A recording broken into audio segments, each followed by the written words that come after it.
Good afternoon, ladies and gentlemen. Today, the board will participate in 3 workshops prior to the 5 p.m. board meeting. As has been advertised, speakers may be heard as time permits prior to each workshop presentation.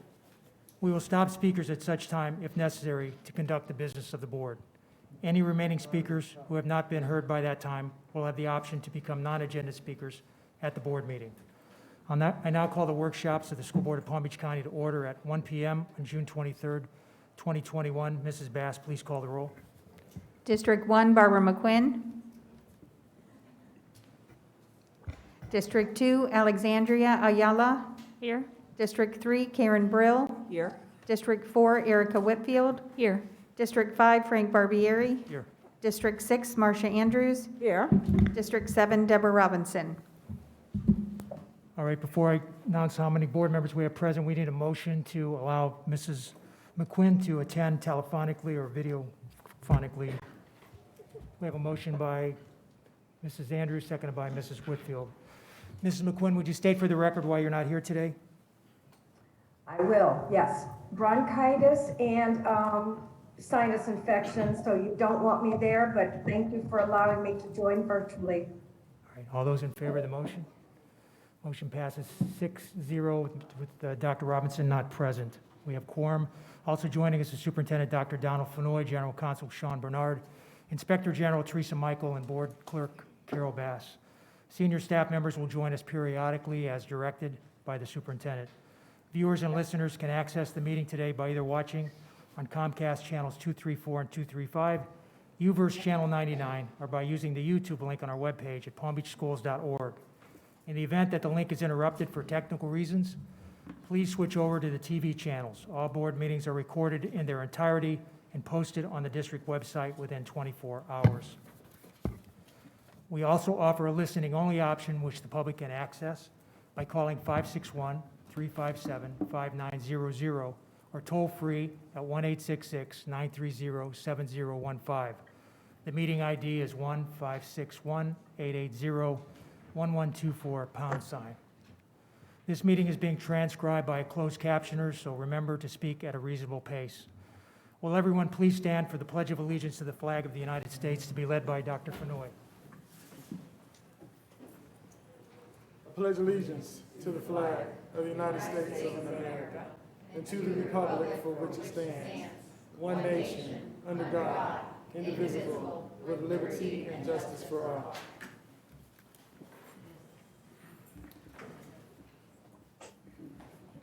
I'd like to welcome any public speakers who are joining us in person today.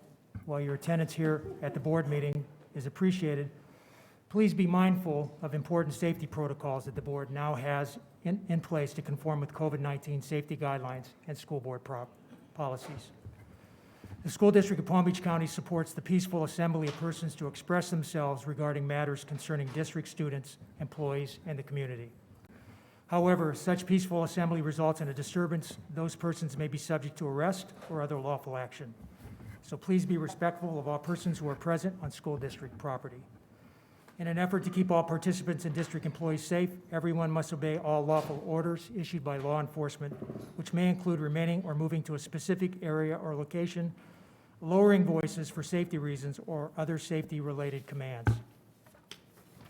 Please sit only in designated seats, do not move any furniture, and do not move about the room unless you are speaking at the podium, exiting to the restroom, or leaving the building. Please maintain social distancing at all times, remain in the designated areas, and leave the property once your visit is complete. School police has been instructed to remove anyone from the meeting who does not adhere to these safety protocols and procedures as I have outlined. Please respect this cautionary warning that in the event of interference with the orderly processes of the meeting, failure to follow the safety protocols and procedures, or otherwise disruptive conduct will result in removal of the person from the meeting or other action. Thank you for helping to maintain decorum and the orderly conduct of school board business. Before I turn over the workshop to the superintendent, we will first hear, we don't have enough speakers on the first one. So Mr. Superintendent, if you want to start with the first. At this time, I turn over to Mr. Tierney to do our legislative recap. Chairman Barbieri, Vice Chairwoman Mrs. Brill, school board members, Dr. Fenoy, I'm pleased to be here today to help facilitate the legislative wrap-up workshop. Joining me at the table is Ms. Kathy Villavicencio. Similar to last year, Capital City Consulting provided a recorded state legislative update for the 2021 session, which concluded on April 30th of 2021. We are joined virtually today by our lobbyists from Capital City Consulting, Mr. Ron LaFace and Ms. Megan Fay, along with our federal lobbyist, Ms. Rita Solnit. They are here to answer any questions you may have on the contents of the recorded update or on any state and federal matters. More generally, Mrs. Villavicencio and I are here to capture any requests for additional information that may surface from this conversation. Chairman Barbieri, we appreciate your assistance facilitating this conversation, and our lobbyists are ready to field the board's questions or provide any additional comments. All right, board members, Mrs. Brill? Thank you, and I don't know if any of you will have the answer to this question, but of particular interest to me, which I'm sure you're not surprised, was the Gardner and McKay scholarships being rolled into the new Family Empowerment Scholarship. And so my question is, do we know, is that going to diminish the number of McKay scholarships at all, or are they still going to be accessible the way they were to our ESC students? Or do we have to wait for a technical assistance paper from the state? Thank you, Mrs. Brill. I can go ahead and try to answer that question.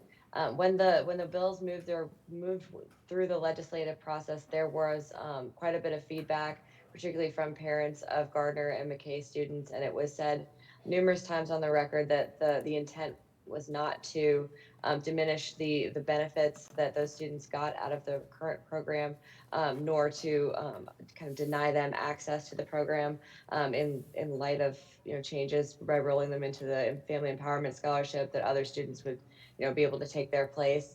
That being said, I think it's one of those things where we will see as the program is implemented, how that works out.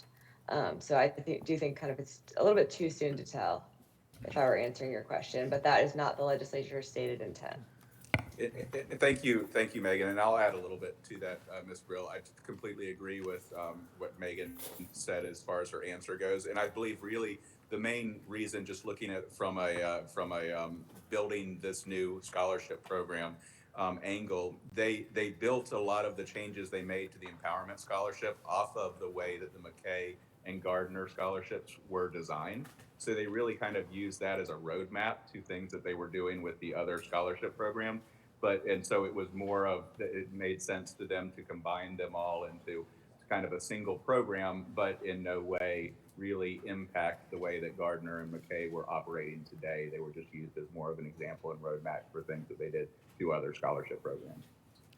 And then actually to build off of what Ron just said too, just to note, they did change the funding source of all of them to the FEFP, which is also part of the reason why they rolled the three into almost into one program. Thank you. And just as a follow-up, I should have started off by saying thank you very much. I really like this format, listening to your comments as well as following with the printed material. And I know that on our agenda, we have the printout, but to the superintendent, is it possible for us to also post for the public the oral presentation that we received? Because I think that that would be very helpful to the public, to the parents that are interested in what legislation will affect their students. It is on board docs, Mrs. Brill. I'm looking at our agenda, and I see our agenda has the printout and also has the other printout. You're saying that the audio is also there? Okay. Yes, it's a hyperlink, but what we'll also do is on our legislative page where we have our platform, we'll put it there as well. So it's in two places. Thank you. Yes. Mrs. Whitfield? Thank you. I just have a couple of questions. The first one is about the early learning coalitions and how they are moving under DOE. How is that going to look locally? Do you know what if they're moving under DOE, are they also moving under the school board, or are they staying as a separate entity and we just work with them? How does that work? Megan, will you give an update real quick on your conversation Absolutely. with Office of Early Learning yesterday, I think? Yes, I can do that. So the Office of Early Learning, I talked to the director, Ms. Chan Goff, yesterday, and I know they're in the process of kind of trying to figure out those governance changes. As part of that transition, the Office of Early Learning is also becoming part of the Department of Education in a more formal way. And so I think that a lot of these changes are very much in transition and will be kind of in the month of July as the bill, becomes effective and the new fiscal year starts. I will say, just from my recollection of the bill, and I'll follow up with you, I'll double check this. I do not believe that they move under the school board. I think that they remain their own entity, but that the early learning coalitions will be essentially overseen more formally by the Office of Early Learning, which will be overseen more formally by the DOE. Okay, thank you. And let me ask another question about the books that were added into the list of things to give to students who were behind. Are they telling us which books? Are they going to be purchasing the books? How does that process look right now? So the answer to both of those questions is they will be selecting which books are age appropriate and will be are best suited to assist students with who are behind on their grade level with learning. And the books will be delivered cost-free to the district. The state, I think in this session, funded it at about 175 to $200 million, I think, at the end of the day, to kind of get the program off the ground. And then there's a series of basically tax premium incentives where all sorts of different insurance premium taxes, corporate income taxes can be donated to help support this program in the future, as well as state appropriations. And a separate entity, not the state, working with the state university, will be actually administering the program. The school district does have a role in certainly identifying the students who are eligible, as well as doing some local partnerships and promoting this program. But outside of that, it's going to be a statewide book delivery program to the eligible students. Okay, thank you. And the last question I had was just about the water safety education. Do you have any more details on that? So that was an initiative that was pushed by the YMCA, and they're going to be going through either some technical guidance or some rulemaking on helping districts on how they're going to be administering that. But as far as the districts are concerned, it ultimately is going to be some notification about swimming safety to students. But how we're going to actually implement that program, we're still kind of working on. That program, frankly, was not something that was seen throughout the legislative session.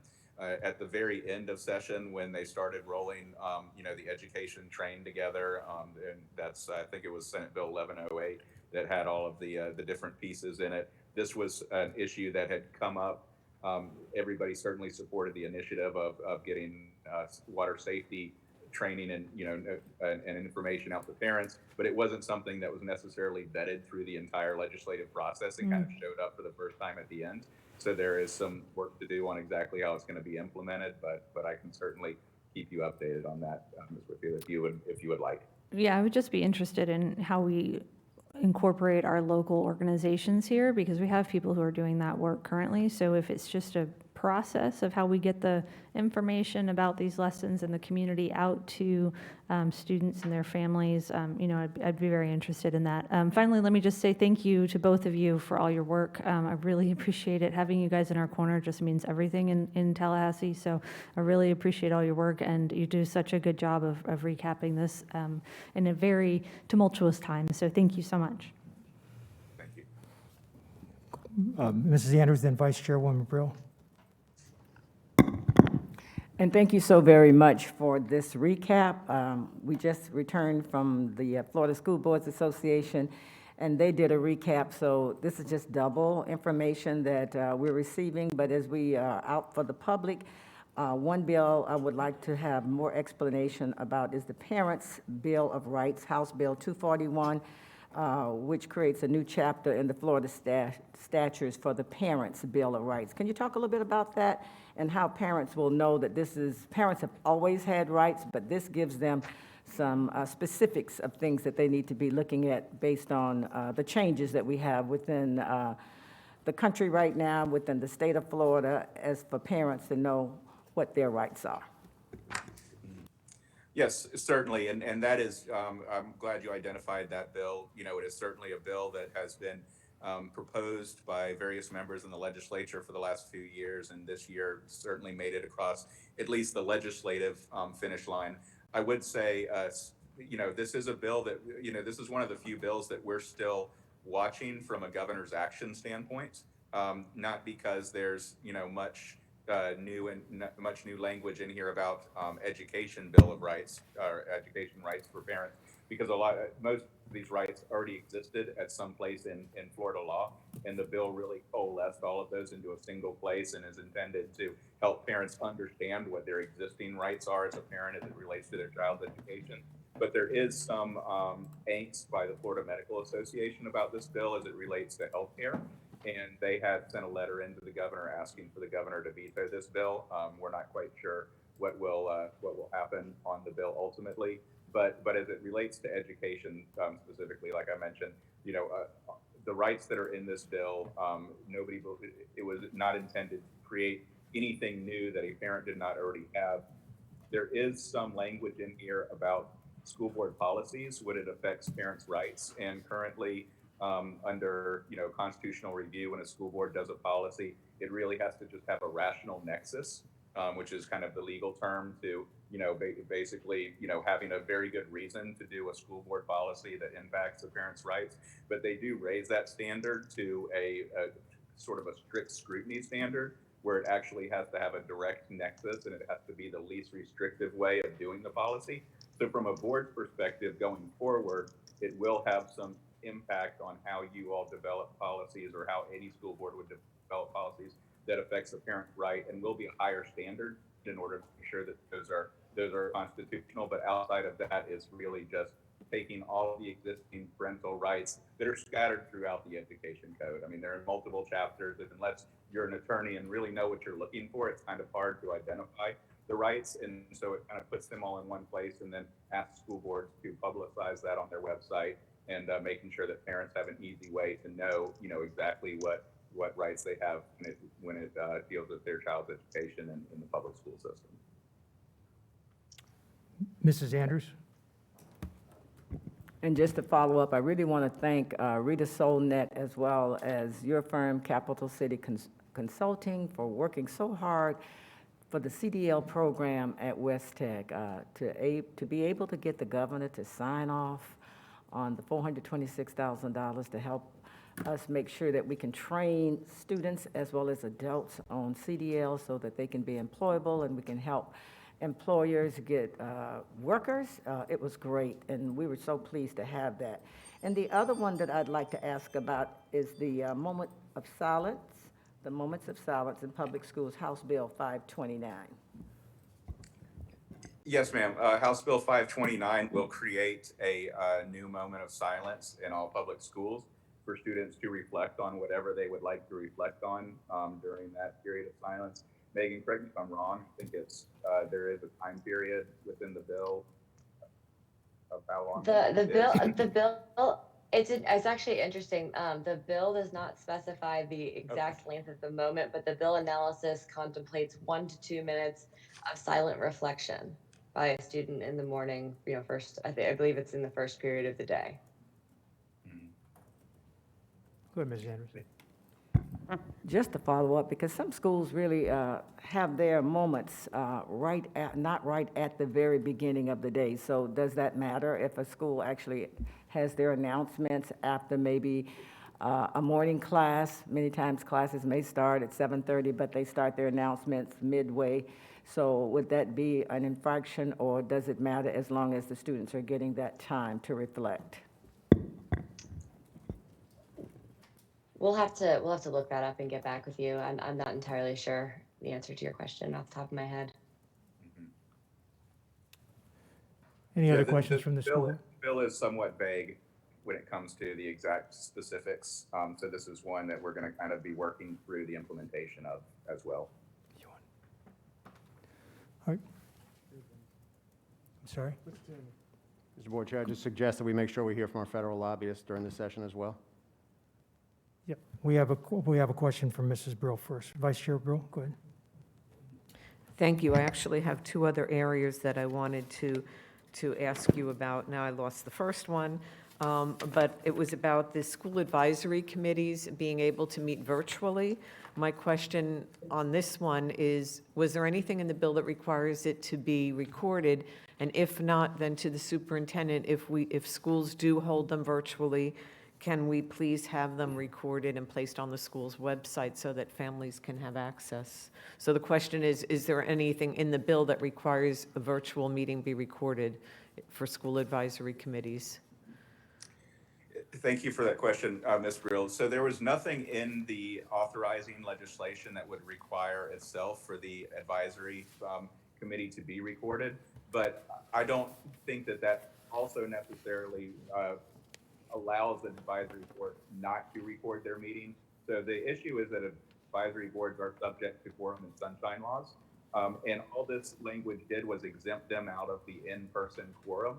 So whatever requirements they would still have for retaining minutes, or having recordings, or whatever the current practices are of your advisory board would still continue.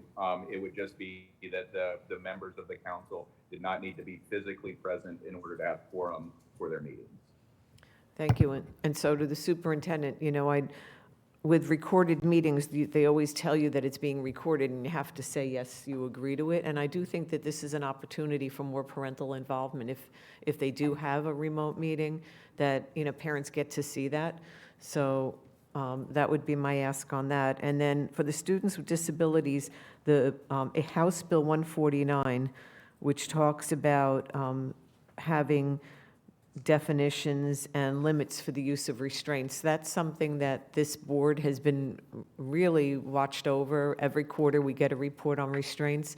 I'd like to ask staff or superintendent, once we see exactly what the requirements are, that we get an overlay with what our practice is.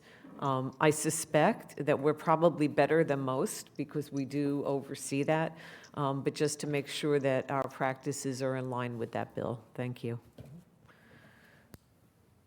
Mrs. Andrews? And thank you, Ms. Brill, in talking about House Bill 149. But I want to thank Mr. LaFace for taking my call last week as it relates to students with disabilities. I'm still concerned. I've had the conversation with Mr. Tierney and others, Kevin McCormick, about our students with disabilities as we move forward with getting students back into brick and mortar. But the piece on here that I'd like for some explanation is about the pilot program in Broward County allowing the use of cameras in the classroom. So can you tell us a little bit about that program?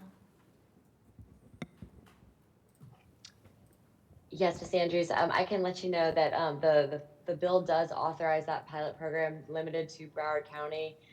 My reading of the bill is that they will start there and probably look at how it works, look at the data, and see if there are any meaningful takeaways that they can take from it. It is the parents have the option to request that the cameras be used in the classroom. So my thought is, and I think that the policy discussions surrounding that was, will parents request that, or will that be something that's not utilized? And so I think that the Broward County pilot will really serve as an example of what further policy decisions might be made on the future, kind of on this topic. Go ahead, Mr. Superintendent. Just want to let the board know that I have been in communication with the Chancellor's office in reference to our special needs program and potentially having something similar for us as we have a designation of a high-performing district. And so the Commissioner's office has allowed only those type of districts to apply for a unique educational experience. So we're just waiting on return. We spoke this week, we sent the emails, and so we're just waiting on the return from the Commissioner's office. Other questions from the board? Mrs. Andrews? Just to follow up with Dr. Fanoa, it sounds like good news to me based on this conversation I've been having with Mr. Tierney as well as others. So will this help the folks, those parents, those ESE parents who are so worried about what's going to happen to their children when we return to brick and mortar? Because we have the high performance designation, you'll be able to do something for those people? Is that what you're saying? If the Commissioner allows it, yes. Okay. Mrs. Solnit, do you have anything to add? Yes, hi. So as you heard from Ron and Megan, the Florida legislative session ended on April 30th. However, the 117th congressional session has not yet ended. And in fact, this is kind of a fun fact. There's 160 workdays scheduled for the congressional session this year. And for instance, last year they only had 110. So they've added 50 workdays, and a lot of that is going to be made up over the summer. So therefore, Mr. Tierney, Mrs. Villavicencio, and I concluded that it would be best to do the federal legislative wrap-up sometime in the fall when more of these outstanding items have been decided upon. But for a 60-second update, I can tell you this, fiscally speaking anyways, K-12 public schools really experienced a good year. I think Mr. Burke would agree, experienced a very good year at the federal level, especially with the passage of 2 additional coronavirus relief acts, one last December, one in March. That greatly benefited our unfinished learning and our summer school activities, so we're really grateful for that. Another factor here for this year is that we have a new U.S. Department of Education Secretary, Dr. Miguel Cardona, and he hit the ground running. So he came in and dialed back some funding allocation rules, and by doing so, that prioritized public schools in the funding methodology. So that was a pleasant surprise. So I will tell you this, I'm working on 3 things that still have to occur throughout between now and the end of their congressional session. Number 1, of course, I've talked to you about many times, is the infrastructure bill. And as we enter the summer and the fall, that's another $100 billion at stake for public schools, right? So, and there's more, actually, there's more items in there, not just the $100 billion for repair of crumbling school facilities, but there's more items in there too. So I'll be monitoring that very closely with the Senate Health Committee, Health, Education, Labor, and Pension Committee, and I'll be monitoring that with Patty Murray's group very, very carefully so we know exactly what gets passed and when it gets passed. The second item is the budget. President Biden rolled out his budget, and what's important here is that for the K-12 public education, or K-12 education, that budget is 30 to 35% of an increase. So we're going to be, and that still needs to be sorted out. That hasn't been voted on yet. So we're going to be watching that very closely. And the third thing is the settling of the reimbursements for IDEA money, the individuals with disabilities. I think most of you know that for years, we school districts are supposed to be getting reimbursed roughly up to 40% of the monies that they spend for IDEA, and that just hasn't happened for years. And right now, I think it's hovering around 13 or 14%. So what I'm told is they're going to be examining that, and we'll see how far, maybe how far up we can go from the 14%. So those 3 items I'll be looking at very, very carefully. And I look forward to reviewing the status of all of that with you sometime in the fall. And I think Mr. Tierney will set that date. So if you have any questions, I'm here. Any questions, board members? Mrs. Andrews? I just want to thank Ms. Solnit for all of the hard work that you do, that your work with the Glades region has been tremendous. You've been on the ground with us, working with our local legislative delegation, working in Tallahassee, and definitely in Washington, D.C., trying to make sure the district gets everything that we need. And I think the success of the West Tech appropriation, a lot of that rests with you. So thank you, thank you, thank you. Thank you. Dr. Robinson? Thank you. So my questions are not specifically for Mrs. Solnit, but thank you for your work, Mrs. Solnit. And excuse my tardiness, and I left my notes at home, so I'm trying to retrieve the questions that I had. So first, on House Bill 7033, that task force for closing achievement gaps for boys. Does anybody know if there's any relationship with Florida DOE in that regard and Council of Great City Schools? Because Council of Great City Schools has had a task force on boys and men of color for many years. Like, or are they going to start from scratch? Does anybody know? Okay. I cannot speak to the, whether there's a connection with the Great City Schools. This was presented as a new initiative, and I do know that the speaker, and I think the Senate president and maybe even the governor have appointment to this task force and are currently reviewing potential applicants and seeking out applicants to put on there. So if there is, existing work that's been done on here and somebody is interested in putting their name forward, you can certainly, get them in touch with me and I can assist them in talking to the right people to make sure that they have an application submitted if they do not already have that connection. Okay. That's a novel idea. So, okay.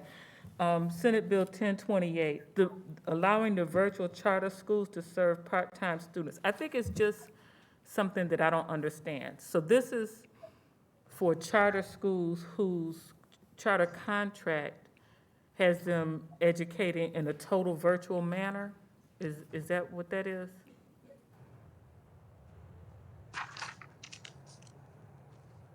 So this is on the charter school. Can you describe the issue again that you're asking about? I think I just don't understand what a virtual charter school is. So is that a charter school whose charter contract says that they will provide all education virtually? Is that what that is? It has nothing to do with the innovation we had to deal with because of the pandemic. It's just, they said we're doing we're doing virtual by contract. I mean, if you don't know, that's Correct. okay, we could follow up. Okay. No, there's a couple of virtual charter school issues in this bill, and so that's why I want to make sure that I'm getting the right one, because there's also there's a blended learning model, which I do not believe that you're asking about, and that is the issue that Dr. Fenoy just spoke about for high-performing school districts or high-performing charter schools, where they could have a student in remote learning, and that's what we're looking at on the ESC. There's also a provision in there for virtual charter schools, which, yes, would be just like a virtual school under a charter that allows them to serve part-time students. I guess under the current law, they would have to operate just like a normal charter and accept full-time students. But no, I'm not familiar with why that change was made. It was made on at the behest of some of the charter operators. And it was not something that was raised as an issue from the brick and mortar school district side. But I can certainly look into that and give you a better explanation as to why that was pursued. Okay, and then the logical thought after that is, then does that mean they'd get like 0.5 FTE? Or are they hooking this up so that they get 1.0 FTE? I just don't understand what they're doing with that. And the other thing is, can I get a follow-up? Can the board get follow-up? Do we have any virtual charter schools? I don't remember ever voting on one, but if we do, somebody tell me. And I'm gonna move on. Senate Bill 1108, the SAT and ACT in 11th grade. What was the purpose of that? Don't we already do 10th grade? Or am I confused? Somebody tell me. So I think the impetus between the 11th grade SAT, ACT is to provide a process for the state to give districts money to offer this test to every student who wants to take it without the student having or the district having to cover the cost. Okay, I think that's wonderful, but don't we already do that for 10th grade? Or did we stop? PSAT. Thank you. Okay. And then I would also like to get some follow-up on the issue of the books that will be sent to students who are not living up to expectations in terms of reading, and how those books will be selected. Okay, and then my last question. I don't mean to interrupt you on that question, but I do want to let you know that will be a process that is in work. What they are doing on the home book delivery program is establishing a contract with a public university who will kind of be overseeing that process. And I believe they're going to establish a committee that will come up with book selections that are age appropriate, as well as, found to be assisting students in reading. And as that occurs, we will provide you regular updates. Okay, that would be wonderful. And I would hope if there's any room to get any of our local experts on that committee, that we nudge our way into that. I am hoping that this is not going to be a committee that, you know, all marches in the same direction. I'm trying to use nice words here. So, okay. And then my last question is, in terms of the high-performing school districts, other than the previously discussed issue with, for ESC students, can we just get follow-up on, are there any other categories for innovation that would be considered? Because I think we could really look at a lot of different innovation. And so I just Right. want to know what those categories are, and that can be sent to us as a follow-up, either from the superintendent or whoever. Yeah, I can provide you a little context that will be helpful in just how you think about this new, I think it's called Innovative Learning Pilot Program. The impetus of this program is because there is a charter school or two that has this learning model where they allow students to retain a seat in the classroom, but still work remotely if they would like to on any given day. They wanted to be able to continue the program, and so some language was worked out between this particular charter operator and the Department of Education that allowed all high-performing charters or high-performing school districts to seek a blended learning model with a number of requirements where, you know, literally the student could wake up any day and decide they wanted to show up in the classroom or do a remote learning key, which certainly poses some issues for school districts. But that was where the language came from. Now we're looking at it from a potential ESE model to help address some concerns that we have with some parents. And I think, you know, a certain conversation we're going to have with the commissioner, it's farther than what the original intent it was, but we'll certainly, you know, see if that's something that we can convince the state to approve, because one of the things the state did was they kept absolute discretion into what they allow or what they don't under this program. The statute says that very clearly. So I say that to let you know that what we're talking about is already kind of an extension of what the intent of this program was, but I think it fits in pretty well, and I think that we've got a case certainly to make for the state. But certainly, you know, we can look at other innovative models if that's something the district wants. But everything outside of kind of that particular charter operator is to be viewed as an extension of the intent of this model. So just wanted everybody to have that context and where this language came from. This language was not in any bill right up until the very end of session, and was something that was negotiated between a particular entity and the State Department at the time. Matt, so I think you answered my question, but I just want to push. So while they're creating room for innovation, I just want to know what the status is in terms of opportunities to innovate in other areas. And so let me just give you the example that's popping in my head. Is some years ago, because we were high-performing school district, or whatever phrase was being used then, we had an exemption, or whatever the right word was, from using fish capacity in planning, and we were able to use program capacity. And so I guess I just need a status check. And is that the only area? And I don't need an answer now, because I would like a thoughtful answer, right? So is that the only area that Tallahassee is allowing innovation in, or are there any remnants of previous ability to get waivers or innovate based on existing rules and statutes? Did I clean that up well? You understand what I'm saying? Okay, thank you. I understand exactly what you're saying, and yes, you know, going through the history lesson, you know, we were one of 5 districts that were what were called charter districts, where we had a lot of ability to innovate. That was a pilot program that expired. I remember we got it renewed for another 5 years. So I think it lasted for about 10 years in the 2000s. It ultimately went away, and to your point, was replaced with a statute that allows high-performing school districts to do a lot of the same things that we were able to initially do under our charter district status, and we will get you a copy of that statute, which will show you exactly which requirements we are allowed to waive today as a high-performing school district. And that is a conversation that we are constantly having, with Mr. Tierney as well as the administration on areas that we feel that we have the authority to innovate under current law and make sure that we're taking advantage of everything that we can. Mrs. McQuinn? Thank you.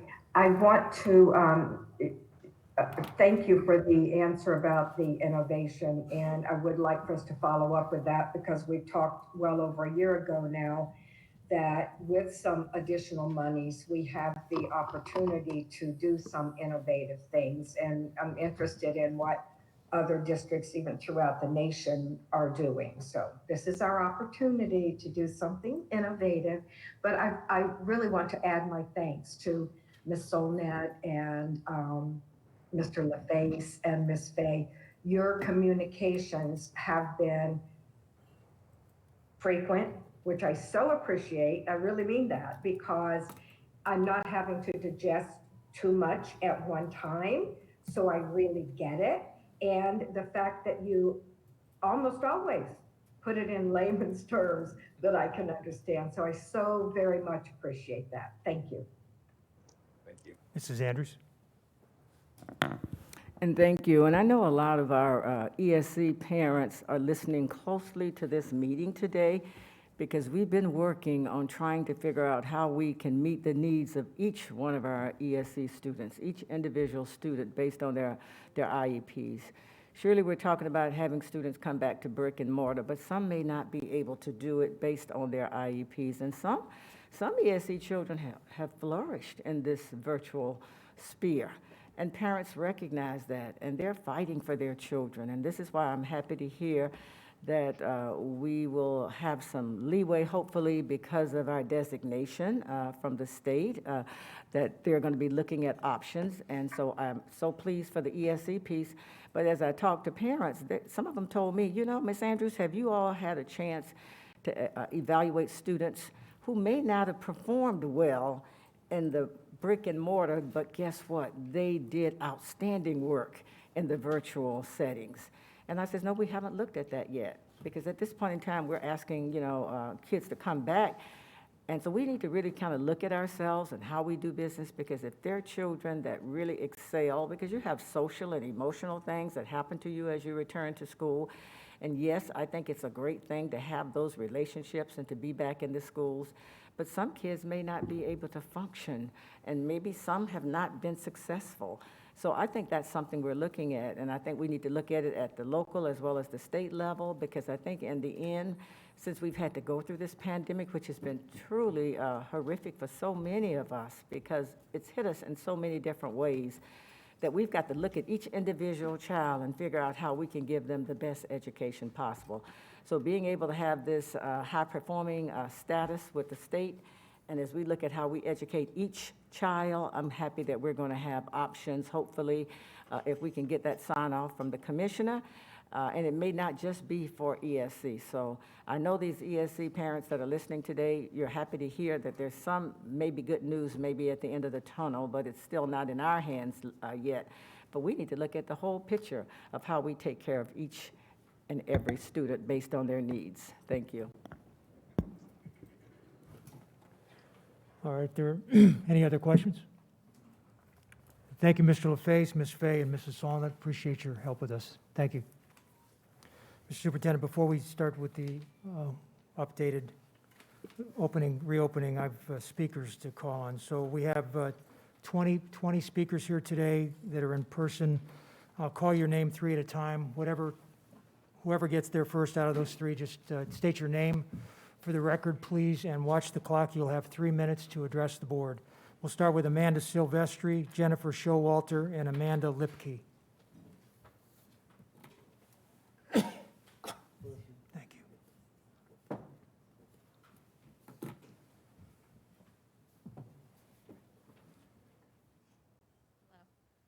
Go ahead, ma'am. First, okay. Amanda Silvestri.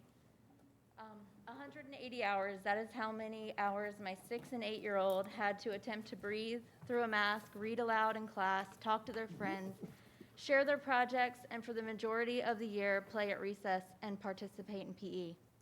These 2 children are mine, and they are the reason why I show up to these meetings and email and call this board. I am a parent advocating for my children. I'm not a bully, as Ms. Whitfield put it. I'm not an anti-masker, and I'm not a racist. These are my children. They deserve better, and you failed them. My daughter went to school, the school nurse, with stomach pains, headaches, shortness of breath, more times than I can count. The nurse and I chatted and determined it was anxiety from the masks and the stale environment. This nurse also said to me, quote, "They sure don't get enough oxygen in those masks, do they?" How much harm to a child is okay to make the policy you had in place reasonable? The answer is 0. 0 harm should come to these innocent children, and that is not the case. My son was in kindergarten, and he would come home with filthy masks every day, completely unsanitary, and nothing I would allow for my child to have on their face if they were in my care. He also has no idea what a normal school year is supposed to look like. The unknown psychological damage that has been done to these children is unacceptable. 0 harm should have come to them. The long-term effects of the excessive mask wearing is still unknown, and I pray that my children do not suffer in any way. The thought of it makes me sick to my stomach. Our innocent children are not required to suffer to save the lives of others. Our children wearing masks at school is not saving the lives of others. And as of today, I will never allow it again. I figured we would need them for today for the theater of it all, but after today, we are burning them in our fire pit and having s'mores. Masks are over for us. I'm not asking you, I'm telling you. If you do not make masks optional with no chance to change or revoke your decision, we are done with Palm Beach County schools. If the school year does not include plays, activities, volunteers, no social distancing, all of the things that make school normal, we're done. As far as your equity trainings and curriculum and the human growth and development, some of the things you have snuck in there are completely unacceptable, and you know it. You have snuck all of this in with 0 transparency. I implore you to keep your unscientific, political, divisive, and confusing teachings that were already banned by your governor out of these schools. Your focus should be on education, not political activism. I truly feel that politics have taken over our country, and it is a complete nightmare. Your decisions as school board members should be in the best interest of the children and the teachers in this district. But instead, all of your decisions are politically driven, and the children come last. The fact that you are all liberals shouldn't even matter as much as it does. Some of you have been in these seats for far too long, accomplishing nothing, and now are causing harm to our children. It's unacceptable. This last part is for the parents. We have to be done with the masks. We can't allow our children to be taught things that go against what we believe. We make the rules. We have to work hard to get these seats filled with people who care about our children and not politics. We have to change the game, and we have to do it together.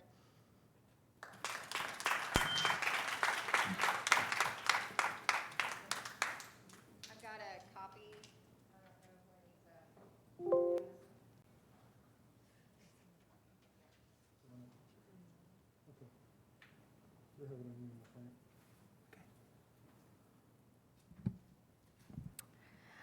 My name is Jen Showalter, and I'm addressing the mask mandate loophole. Fenoy's announcement for the upcoming school year left a huge opening to reinstate another mask mandate at will. This is not acceptable for many reasons, but for time, let's review these 3. Number 1, the judicial system declared you can't reinstate a mask mandate.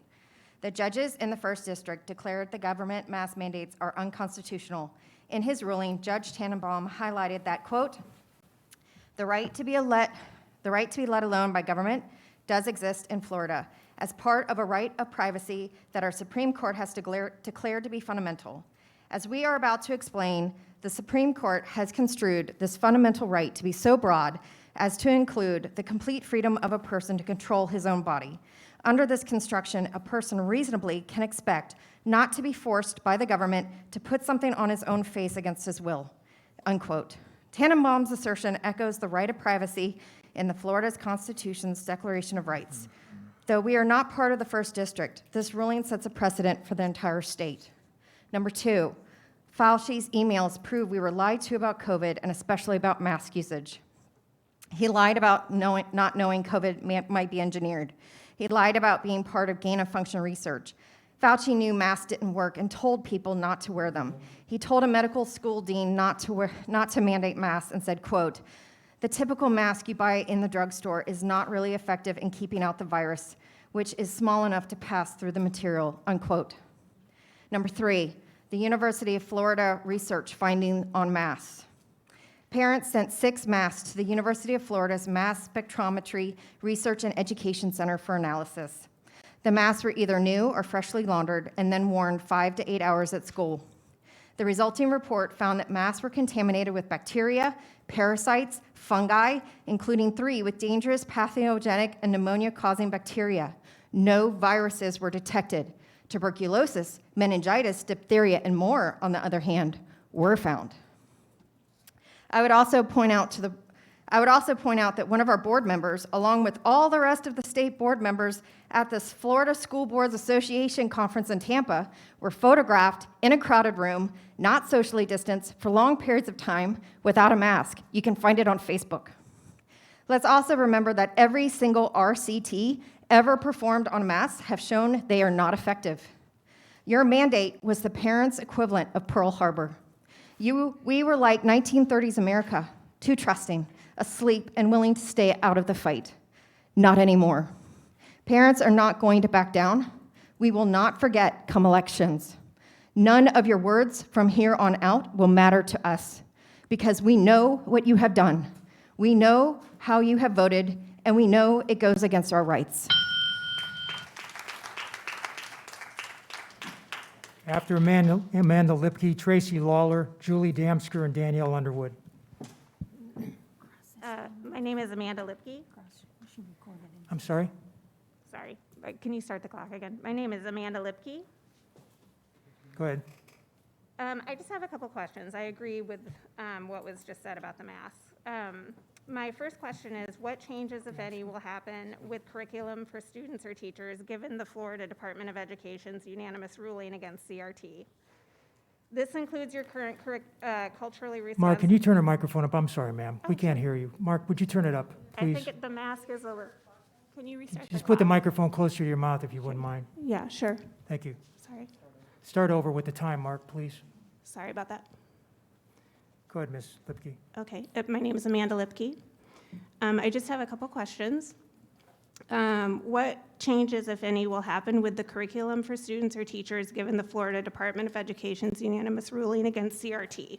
This includes your current culturally responsive leadership training, race protocol open forums, your over 20 equity teams in different schools with race-based unpacking that was looking for sustainability last November and is still up and running within your district.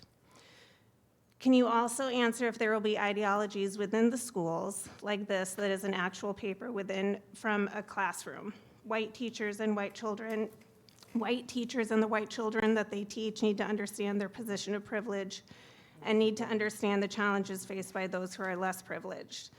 In our last meeting, you said that this was an adult problem, but you understand that this is what upsets parents when they hear that this is actually in the classroom. And I have to say, my next question is, can we look at the portal? It desperately needs to be addressed. I went to our portal for answers and definitions as how you are going to showcase the district so that I may have a better understanding. Under understanding race, it focuses mostly on social justice. There are many things about anti-racist work, being anti-racist, tools for anti-racist teaching. So I dug a little deeper, hoping to find something that actually talked about just understanding race. Then under social justice, it said that social justice why is social justice important?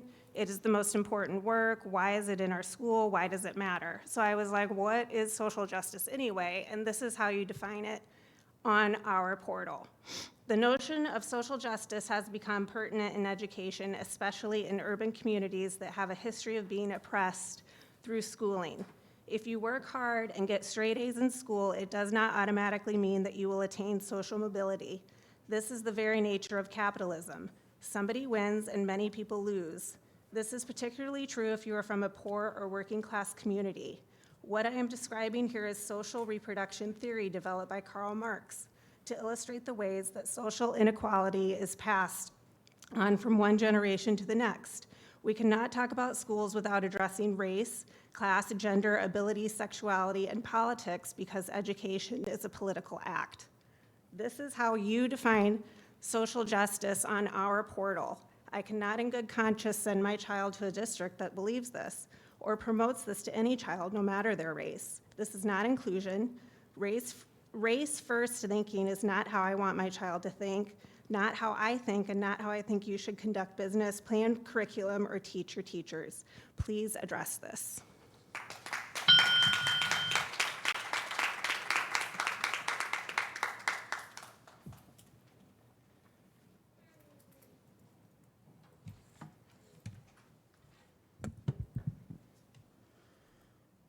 Hi, excuse me. My name is Tracy Lawler. I am a parent of 2 children in Palm Beach County. What I want you to take away from my comments today are to unmask our children, to not push vaccines, and to stop violating my parental rights. The research that parents have put into masks, CRT, other curriculum being taught in this district, vaccines, our parental rights, your jobs, is extensive. We will no longer sit by idly, trusting that you are truly looking out for the best interest of our children in this county. We are rising up, we're educating ourselves, we're advocating more than ever and teaching our children to stand up for their rights. Maybe we got to this point being deceived by the very board that we elected in our negligence, but I guarantee that we will be on you more than ever. We are here to fight for our rights as parents and for our children's rights and for a better future for the next generation. I urge everyone to look up the Nuremberg Code, which was put in place so that people would not be forced or coerced into medical treatments ever again. What we're experiencing in our country right now is crimes against humanity. Our own school board is participating by mandating masks and pushing the non-FDA approved vaccine.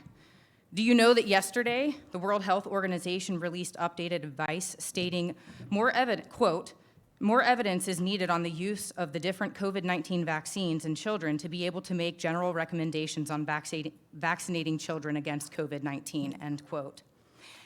And yet, Dr. Alonso is advising our board that vaccines are necessary for our children, and she even wants to encourage our coaches to tell their athletes to get the shot. This is a parental decision. No teacher, coach, school nurse, school board member, doctor advising a school board, no one has the right to advise my children on their medical choices. This is my choice as their parent. Stop violating my basic human rights and my parental rights. Please, do your job and let me do mine. The school board's policy states that the school board, that your job is to make and rescind policies for the operation of the district, and the superintendent's job is to supervise the operation of the district and make recommendations to the board to make policies. My job is to make the medical decisions. Rescind this mask policy immediately and make sure it can't be reinstated for any reason. And absolutely do not push vaccines on our children or quarantining healthy children. These policies are causing harm to healthy children and have caused tremendous physical, emotional, and mental harm to all of our children. How much harm is acceptable to this board to achieve whatever your goal is at this point? The answer is none. Let the children be children. Stop with the masks. Stop with the vaccines. Stop violating our parental rights. After Danielle Underwood, Angelique Contreras, Megan Bell, and Lisa Silva. Good afternoon, Board and Superintendent. As you workshop today on the reopening plan of schools, I hope that the board understands that the reopening doesn't focus on what Dr. Fenoy wants. The workshopping is for ideas to be given for all stakeholders to be taken into consideration so that the board can formulate motions to vote on the reopening plan. Remember that he works for you and you work for us. The power belongs with the people. As stakeholders and the people of this county, we deserve the right to be a part of this reopening plan. All across our nation, we see traditional civics being turned into political indoctrination of our students, and we want you to know that here in Palm Beach County, we the people will not stand for this. In reopening our schools, I want you to take a look at your mission statement. Think about it and what it really signals to us people. Yesterday, an article came out on WPTV labeled, "How Will Palm Beach County Schools Turn the New Equity Statement into Action?" Well, we the people would like to know that as well, because I read that Miss Ayala wants to focus on serving the 80% of the students that are not white. She wants to focus on them and wants to make their education better. What is that any different from my white child? Stop promoting racism in our schools, Ayala. If that's not a racist, then I don't know what is. So my white learning disabled child is just disregarded. Is that what you're saying, Miss Ayala? Why is it that the district making the statement about race and trying to place racism in our schools? This district needs to make education great again for all students. You're focused on creating a division, and that's not okay. You should be ashamed of yourselves. And Ayala, you should consider resigning. All students matter. You wonder why there are not seats left in private schools? Well, the parents don't want their kids under your leadership and this board's leadership. We will not allow you or this district to indoctrinate our children. We will go after your funding and pull our students. We will go after your seat and put the people who are dedicated to working for the people for our students. Ayala, you claimed 80% of the non-white students show more achievement gaps, suspensions, and etc. Well, did it ever dawn on you that the majority of the total number of students, 80%, are not white? So those numbers are going to be higher. We the people want our schools open. We want no masks. We want schools teaching traditional civics and to love our country. We want critical race theory, equity in education, action civics, or whatever you're going to choose to call it, to be gone. And if you think that you're going to call it something else, we're watching and we will stop it. We, the parents, are entitled to know where our tax dollars are going and what they're being spent on, what is being taught and how it's being taught. We will put in public records requests requesting every lesson plan, every curriculum textbook, every workbook, every handout, every assignment, and so on, because we, the people, are entitled to view what is being taught to our children. We stand with the governor on banning critical race theory, or whatever you choose to call it, and we're putting you on notice that we're watching you and we're going to hold you accountable. It is time that this board either stands up for the people or steps down and lets the people who will work for the people take over. 2022 is not far, and there are some seats up for re-election. Time's up, ma'am. Would you state your name for the record, we're going to do please? everything to unseat you. State your name for the record, please. For the record, that was Danielle Underwood. Angelique Contreras, Megan Bell, Lisa Silva. Go ahead, ma'am. Hello, board members. My name is Lisa Pashada Silva, and I'm not going to read something to you today because I'm here to speak to you as the mother of a kindergartner going into first grade student. And I'm here as a mom. I'm an attorney, and I have a degree in forensic toxicology, but I'm here speaking to you to say I'm very concerned about sending my son back, who is a virtual student, if we are not going to have any safety measures that are required by the CDC. My son has a congenital heart defect, and COVID could be very dangerous and deadly to him. And Commissioner Andrews, you mentioned we need to look at students as a whole. You're taking away the virtual option. You're sending my son into a classroom where he'll be wearing a mask, but those around him may not be, without HEPA filters in the school, without any opportunity to eat lunch outside to protect him from COVID. And it's really not fair if you look at students and the potential risk that some students have. You need to accommodate those students. You need to look at them as a whole. You need to understand that, yes, parents may not want their children to wear masks. So put those students in one classroom. And the children who have health risks, I'm sorry, it's rude to interrupt. We didn't interrupt you. Ladies and gentlemen, please let her speak. And the children who have health issues that may want to be protected from COVID can be in another classroom. We divide children up all the time based upon peanut allergies or level of intelligence or educational level for reading. There's high, low, mid-level learners. That's what my principal said. They divide classrooms based upon those factors. Why not a factor of children who want to wear masks, children who need to wear masks for health issues? We should have that opportunity. If these parents don't want to send their children with masks, that's fine. In their classroom, they don't have to wear them. But in a classroom that has masks required for the students who want it, that should be an option. That should be an option for parents too. We should all have our choice to keep our children safe. We think you've done a great job, and I want to thank 3 commissioners, Commissioner Ayala, Commissioner Whitfield, and Commissioner Robinson, who spoke with us and took the time. And we please ask you to continue to do the right thing to protect our children. Florida is the 7th state now with cases, the most number of cases popping up per person. Please protect our children, continue to do the right thing. That is your mandate as a board, safe, effective education. Thank you very much for your time.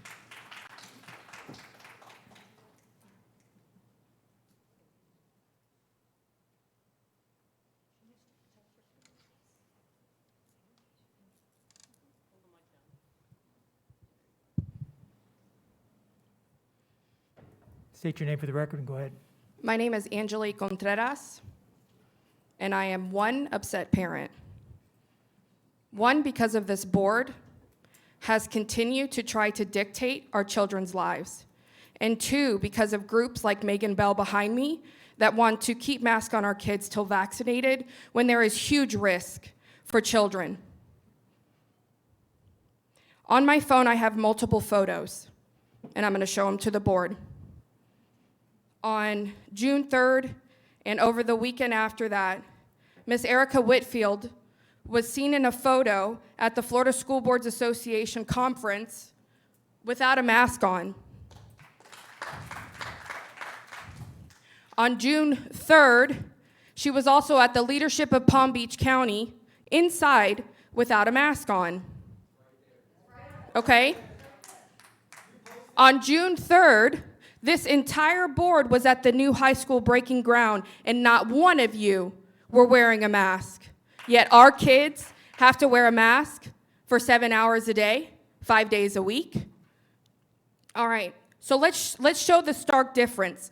These are our children on the same day, the same exact day, for a science awards ceremony, the Haitian Appreciation Day as well, with masks on. Do you see the stark difference? Do you see what you are putting our children through? Dr. Robinson, you look at the constituents when they're talking to this board. You do not disrespect the parents of Palm Beach County because we are the ones that pay your salary.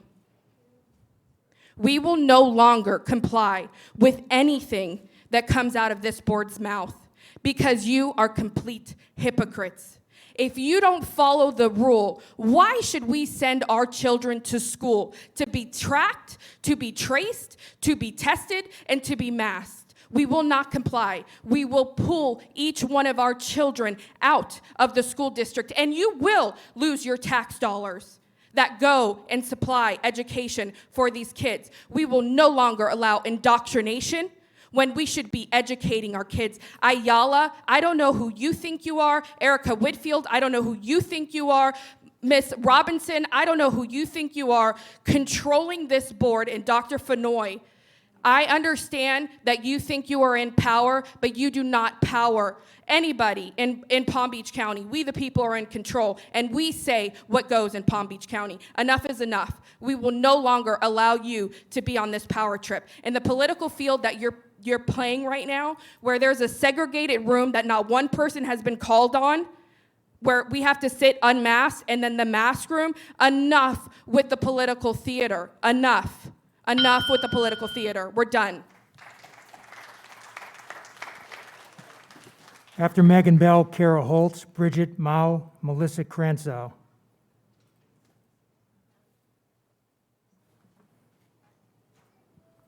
Good afternoon. My name is Melissa Kivitz-Kranzow, and I am a pediatric emergency medicine physician, as well as the mother of 3 young children. My oldest daughter just graduated kindergarten at Addison Meisner, and we're part of District 5. I want to thank you for allowing us to speak here today and for taking the time to listen to our concerns.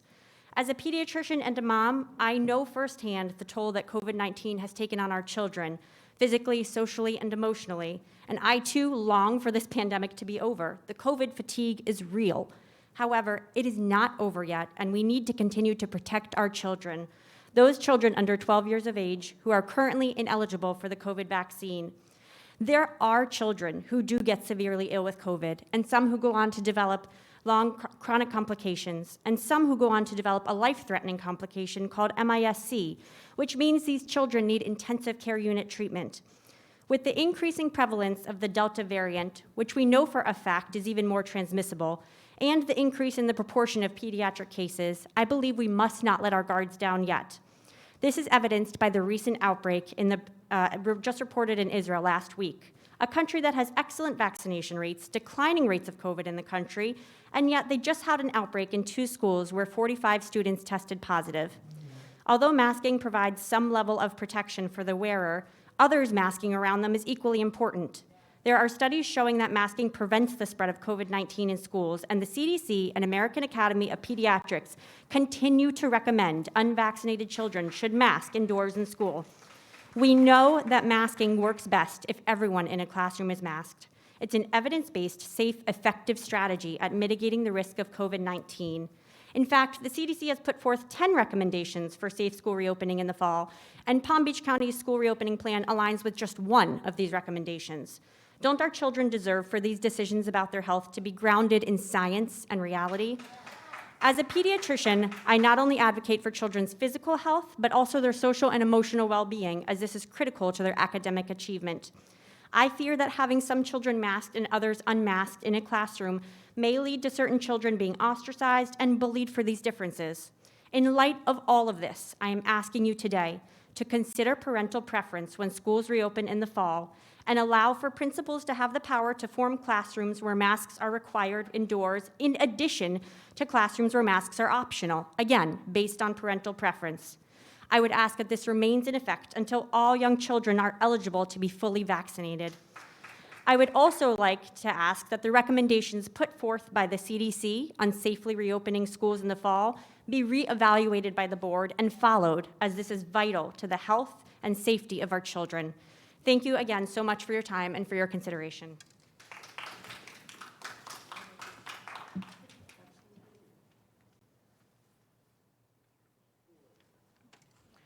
Hi, my name is Megan Bell. I'm a teacher, I'm a parent, and I'm here today to say we made it. We made it through this really hard year. We made it all the way to the end. So I want to say thank you to the board members who worked so hard to keep our students safe this year. Thank you to the superintendent. Thank you to all the families, the distance learning and the in-person families who worked hard to keep each other safe. Thank you to our students who came through a really tough year. Thank you to our staff, especially our cafeteria staff, our bus drivers, and our custodial staff, and the staff in this building who kept everything running throughout this crazy last year. Thank you to everyone who's in here. You guys have put in so much hard work. And thank you, of course, to our teachers and principals. And all of you in the community who got vaccinated and helped bring our community spread down. Thank you. Now we need to look towards next year. How will you as a board honor the hard work of the last 15 months? That's the question before you today. I was honestly shocked when I read the reopening plan on the school board website because it's not in line with the CDC recommendations for reopening schools. It appears to put parental choice over public health. But we are also parents, and as parents, we want our parental choice honored as well, if that's the way you are going to choose to run the board. We would like our children to be safe in masking-encouraged classrooms. We'd like our children to be able to bring their own portable HEPA filters to school. We would like our children to have the option to eat outdoors. So if you are going to put parental choice above the CDC, please honor the choice of all the parents and not just a few. The Delta variant is spreading very rapidly worldwide and in America as well. I just read today about 1 in 3 new cases are the Delta variant here in America.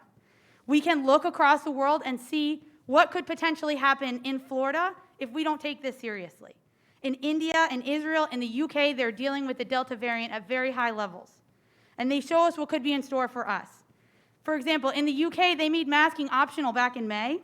And now schools have been found to be the largest vector of spread. And they're going back to masks, and they're also 1 in 4 kids are on quarantine in certain schools in the UK. So this could be in store for us if we do not take this seriously. So we're very concerned that the Delta variant will reverse the hard work that you guys have done and the hard work of all of our staff and families. So we're asking you, please follow the CDC guidelines for reopening. And if you're going to ignore the CDC guidelines and honor parental choice, please keep in mind the parents like us and the 158 parents who sent you all letters this week who want to have masking cohorts for their children to keep them safe in school. Thank you very much.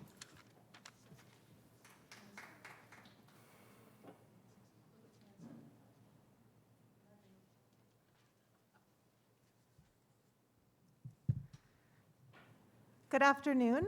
My name is Kara Kessler-Holt, and I'm an attorney and a mother of 2 young children at Addison Meisner School in Boca Raton, District 5.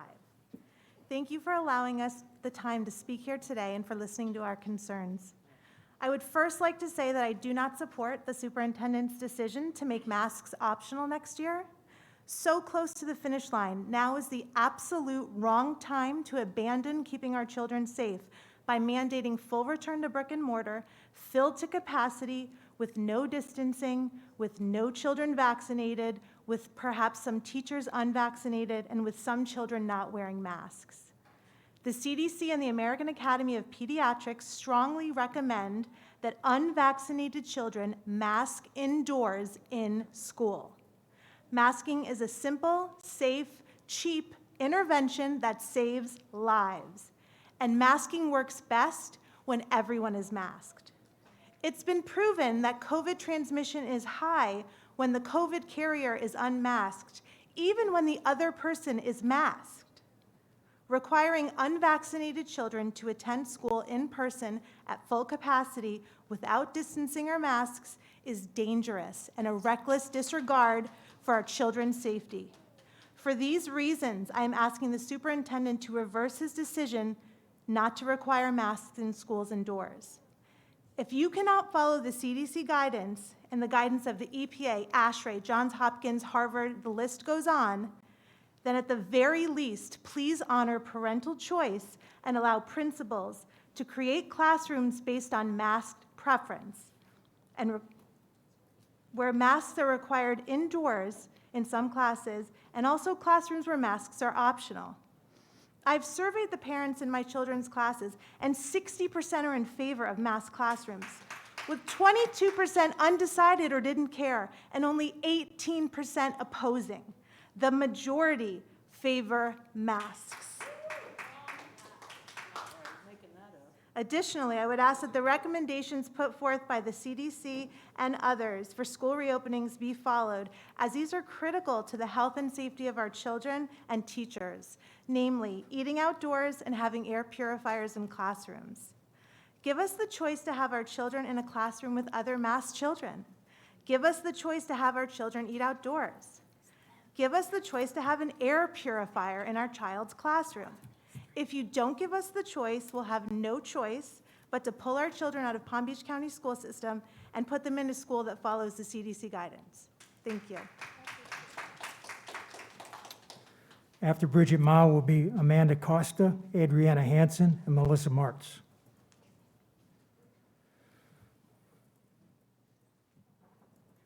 Amanda, Adriana, and you. Okay. Oh, am I on? Yes, you are. Yes, go ahead, ma'am. Oh, okay, great. Hi, my name is Melissa Martz. I'm an attorney. I'm a mother, a Palm Beach resident, a child advocate. I have a degree in biology. I love science so much. I spent 4 years learning about it. Because you have broken your oath to the Constitution and representing the parents here today, I find this board illegitimate. And I once again address the powerful and sovereign parents here today. In refusing to put masks optional for our children in the past and the possible future, these board members have broken the law. They're in violation of the Constitution, our governor's executive order, FDA statutes, parents' rights, Florida criminal child abuse statutes, and the list goes on. After reading Mr. Fauci's email stating that masks do not work and that children are not at risk, House Representative Rob Hood that requires children to wear masks is abuse. The science is clear that the mask wearing hurts our children. So parents, let me ask you a question. Why would this tyrannical board continue to abuse our children in the face of such severe consequence to themselves and to our kids? Well, let me illustrate why with a parable which you may be familiar with. Once a scorpion wanted to cross a river, but he could not swim. So he asked a frog to carry him across. Midway across the river, the scorpion stung the frog, dooming them both to death. The dying frog asked the scorpion, why did it sting him despite knowing the consequence, to which the scorpion replied, I couldn't help it. It is my nature. Over this last year, this board has shown that it is their nature to violate individual liberties and to abuse our children. So do not be surprised when they mandate mask wearing next year. Do not be surprised when they unnecessarily quarantine our children. Do not be surprised when they force vaccinate our children against our will. Therefore, I urge parents to remove their children from the care of these tyrants and to continue to file complaints with our Department of Justice. Lastly, I call for the immediate removal, replacement, and prosecution of this board. Thank you. Go ahead, ma'am. Hello, thank you for allowing me to speak today. My name is Bridget, and my kids have been elementary virtual learners this whole year, and we are part of Mr. Barbieri's district. After seeing the last board meeting last month, I truly appreciate your hard work and countless hours trying to appease everyone. But the main people you should be appealing to are our kids. These are your children and grandchildren too.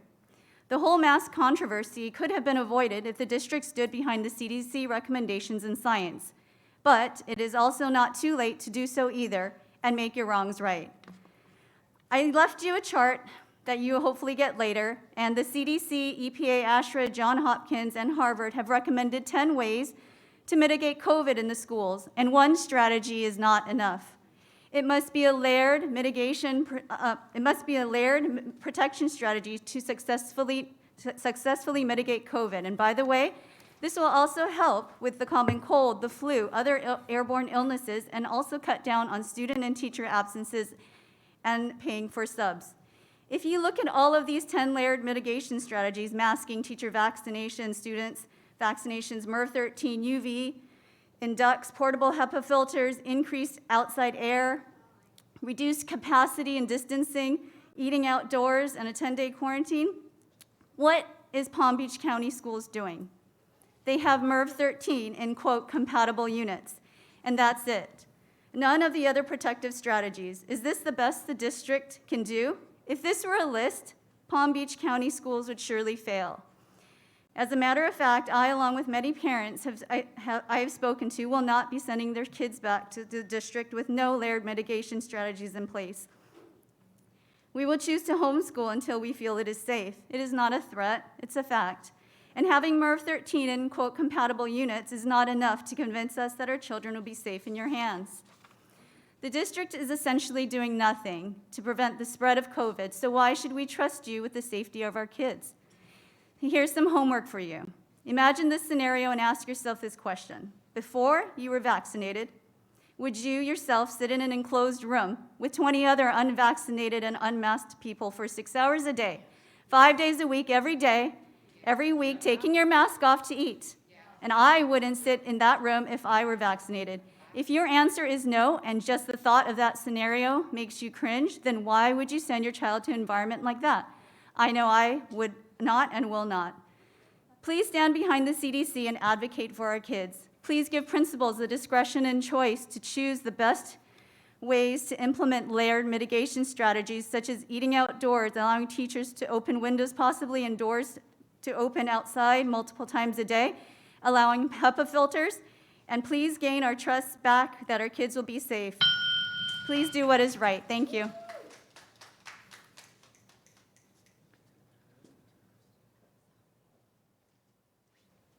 Amanda Costa, Adriana Hanson, Sean Sykes, Reverend Cindy Falco.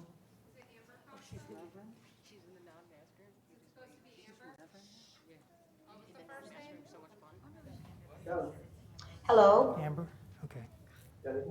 Oh, hi, how are you? I want to talk about something spiritual first, and then I want to talk about reality in the natural realm. I'm talking to you parents.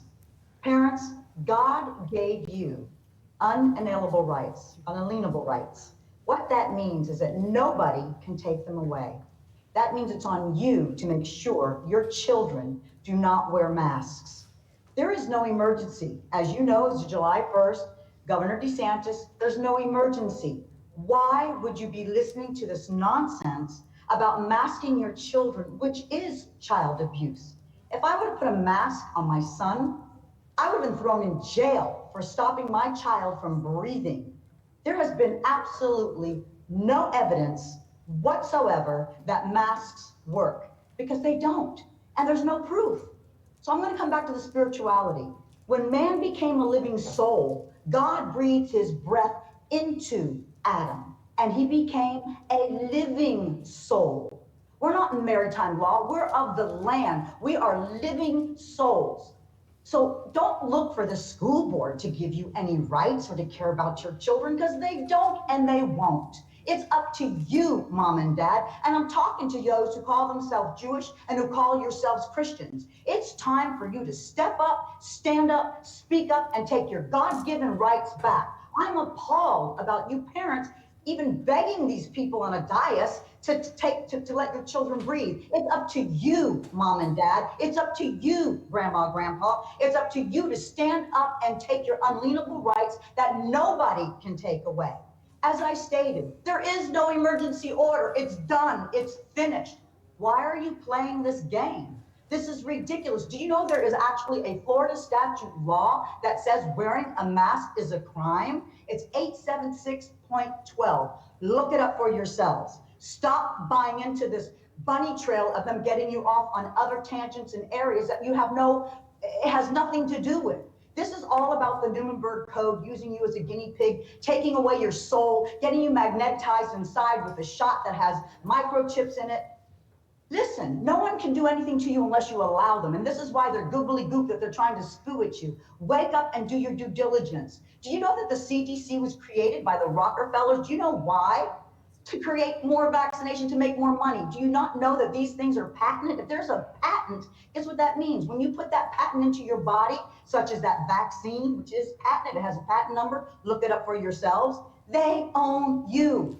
You have taken your whole relationship away from God Almighty, and you have given it over to a system that wants to kill, steal, and destroy you and your children. Your children aren't going to be able to have children. They don't have a right to make your children wear masks. The emergency order's over. Masks don't work. There's evidence after evidence after evidence. Masks do not work. Time's up, ma'am. Your time's up, ma'am. Time's That up. mask works for saves anybody. Time's up, ma'am. Your time's You're up. welcome. We have proof that it kills your kids. Mark, turn off the microphone in that room. Adriana Hanson, Sean Sykes, Kayla Drick. Yes, any name that I called, come up to the podium in any order. Just state your name, please. Hello, my name is Adriana Hanson. I am a special ed teacher. It's going to be my 18th year coming this fall.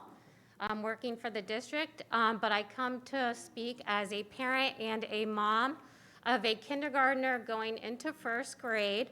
I also have a middle school student who's going to be going into 8th grade, and I work at a separate middle school.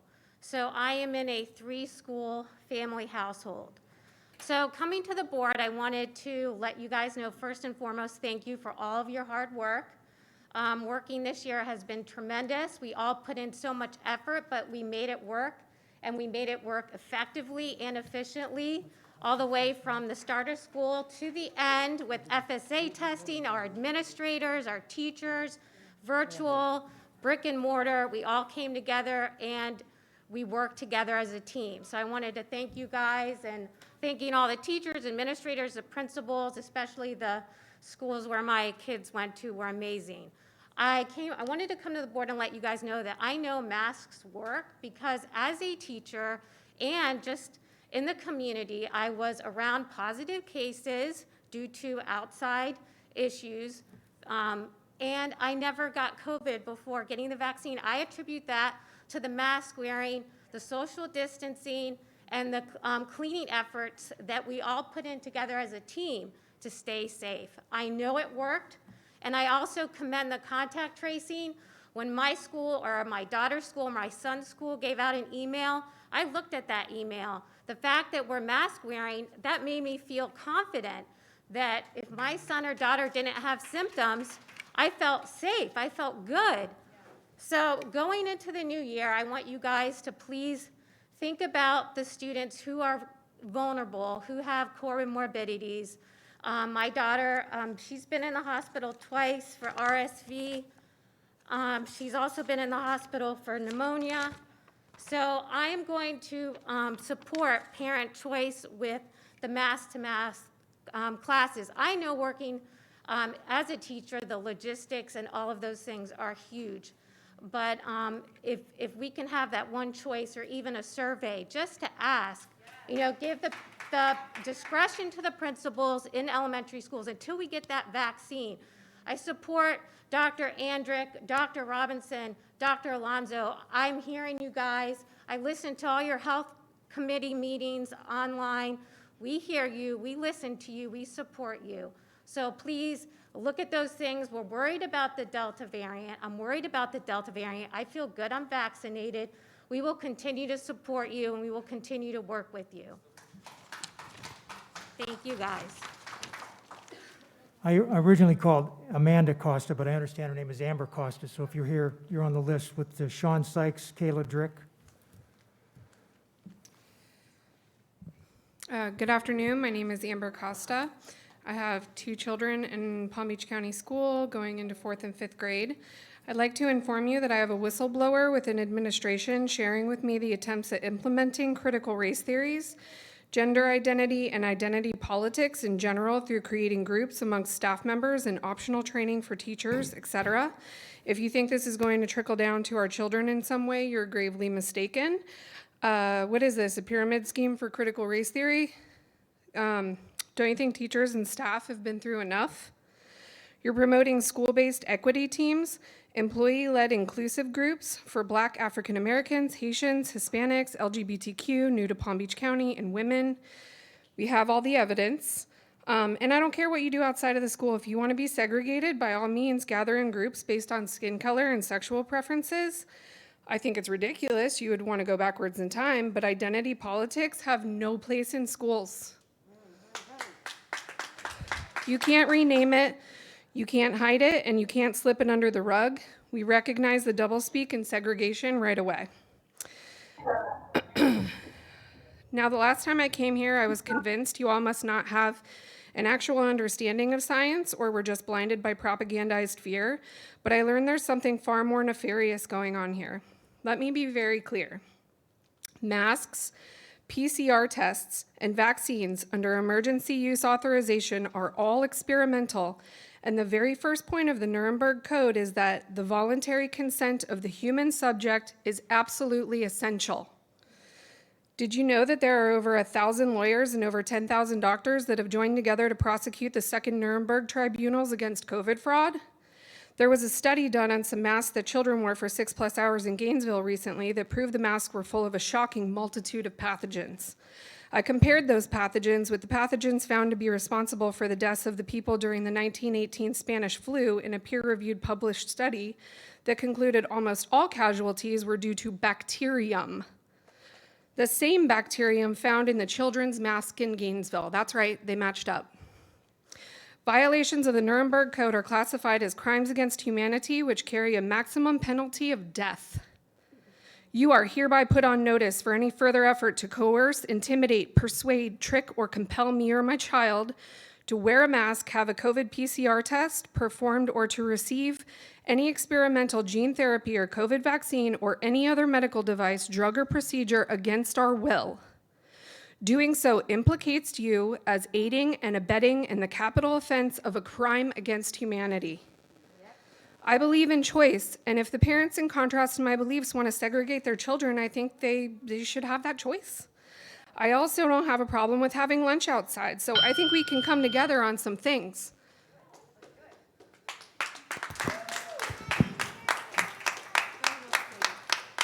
Sean Sykes, Kayla Dripp, Laura Depp.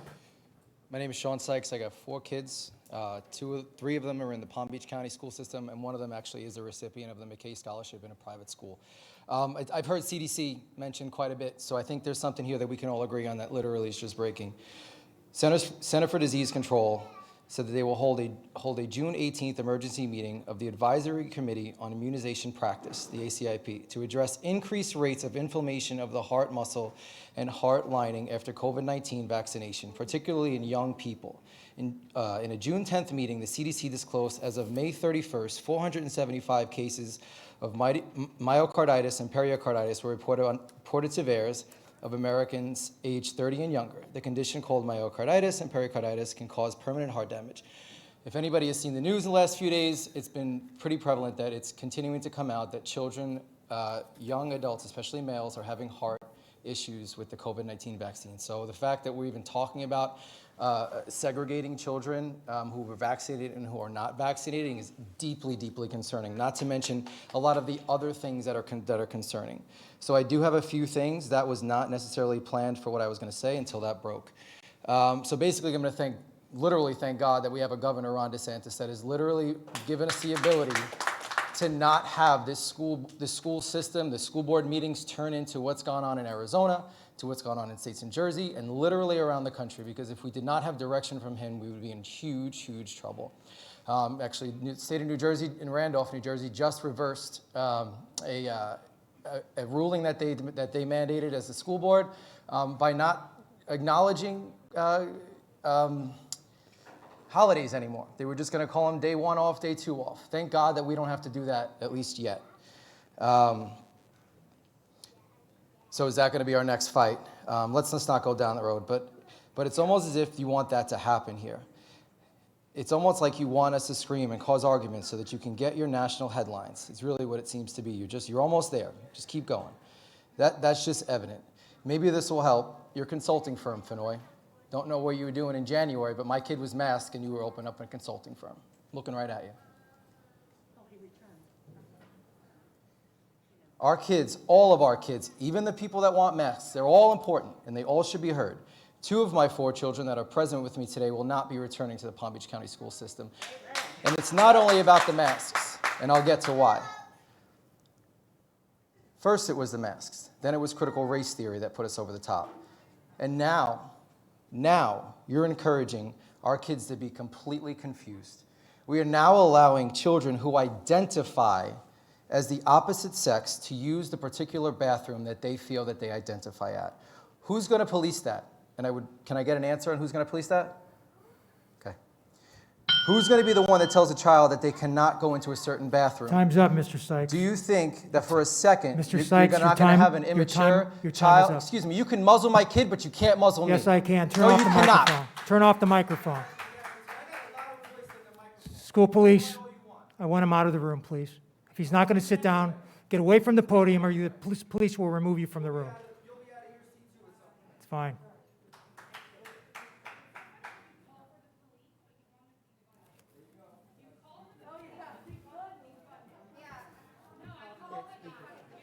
Next speaker, Kayla Drick or Laura Depp. Please come up to the microphone.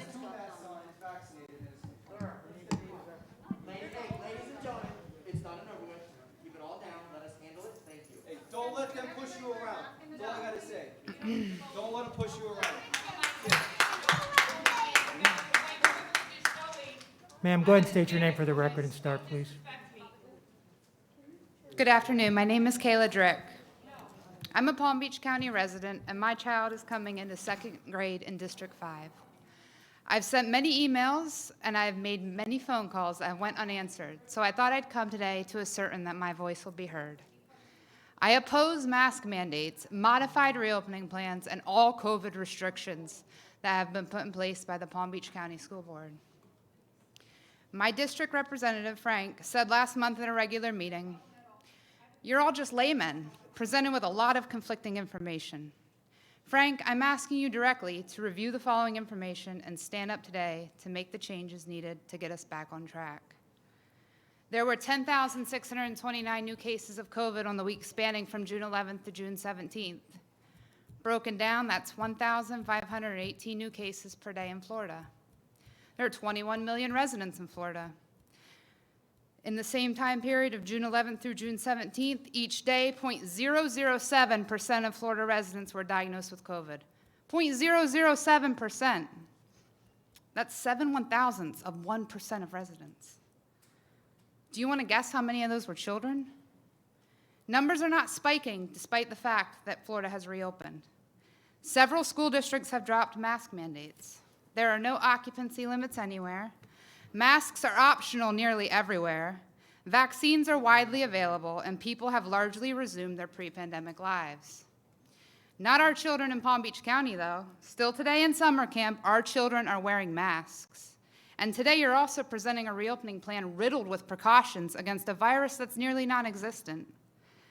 Masks should always be optional for those who choose to wear them. That is the only part of the reopening plan that is acceptable.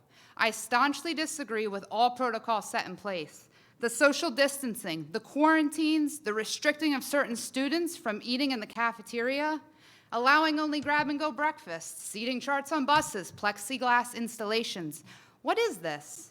I also disagree with the notion that Superintendent Dr. Fenoy can change any of these protocols as well as implement masks again. This is a gross overreach of the Palm Beach County School Board members. I watched last month at the meeting as you all sat here and negated over 5 hours a public comment of those who spoke out against the mask mandate. You had no empathy, and you did not advocate for changes when asked to by your constituents. You also canceled your Health Advisory Committee meeting that was set to take place earlier this month, but somehow have still conjured a safely reopen plan for next year. It's evident you have not done your due diligence, and we're not going to let you off the hook this time. What I'm here to let you know today is that we, the parents, are no longer participating in your pandemic antics. The 2022 school year should be about reconnecting and putting life back as it is, Time's not up, ma'am. focusing on a new Time's normal. up, ma'am. If you don't join us, your Time's up, enrollment ma'am. percentages. Turn the microphone off, Mark.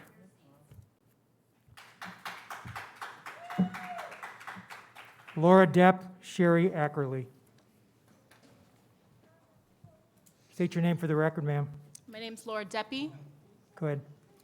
They say the most dangerous place to be is between a mother and her children. You have arrived. I demand of you to drop the masks forever and recognize the Parents' Bill of Rights. I'm here today to maintain my children's God-given right to breathe fresh air. Let me repeat, I am here today to maintain my children's God-given right to breathe fresh air.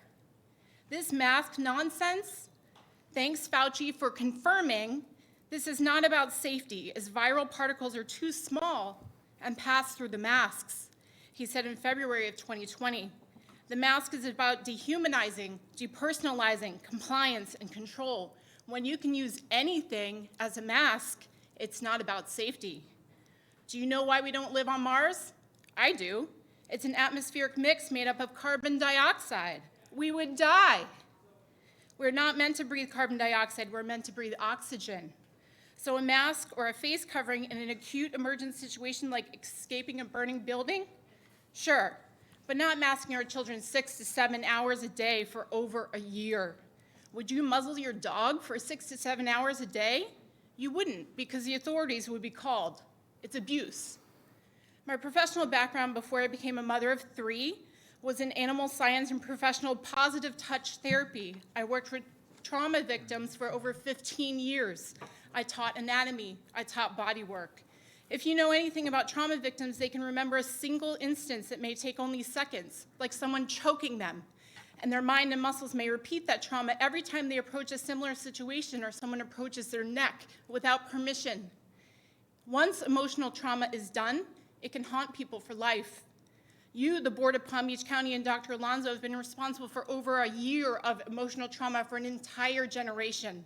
The kids are not fine. The kids are resilient. The kids are fine. Megan Bell, excuse me. The kids are resilient, damn it, they're not fine. I stood outside with Marsha Andrews and we went under a tree with my baby sleeping on my chest. I heard the parents. I heard the dad with a hearing impaired daughter say that masks blocked her ability to read lips and communicate for over a year. I heard the mom that said she had to resuscitate her child at childbirth, and now she was forced to cover that same child's nose and mouth to attend school. As a mother having endured her birth, all she could see was the mask acting like a plastic bag over her face. And I heard my own children. I will stand up for my kids with reckless abandon in any situation, which is what brings me here today. My children are at private school. Those schools still look at you. They had a phenomenal teacher.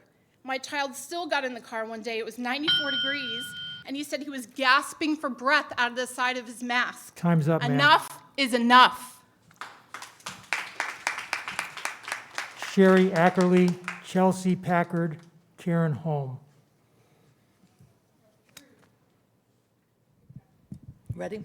Hi, I'm Sherry Ackerley. I really don't have a dog in this fight other than I live here and I care about where I live. I'm too old for kids and I don't have grandkids. First of all, I have a lot of empathy for these women and their sick and vulnerable children. There's no doubt about it. They're mothers. They want to protect their kids. I say let them. Let their kids wear a mask. But these children, the other children, are not sick. Why are they being punished? For the first time in history, we're masking and segregating perfectly healthy people. What in the hell is wrong? Where is the logic? This is the most selfish time in our country. We have isolated elderly. We've isolated healthy people. People are dying alone. For what? For somebody's piece of underwear over the front of your face? This does nothing. And all of you know it because you were all pictured without it. None of you even believe it. These children, if they're sick, let their parents take care of them. And why the hell don't you let their children eat outside? I don't understand. Really, is there such a problem? They're worried. They want their kid mask and your kid mask and everybody else's kid mask, and they want to let their kid outside. Let their kid outside. All right? If they want to go outside. Where's the logic? What are you guys doing here? These children are healthy. They don't spread. They might be positive cases, but they're not sick. I test positive for a sunny disposition, but I don't have it. Seriously, people, this is wrong what is happening in our country and in our state and in our county.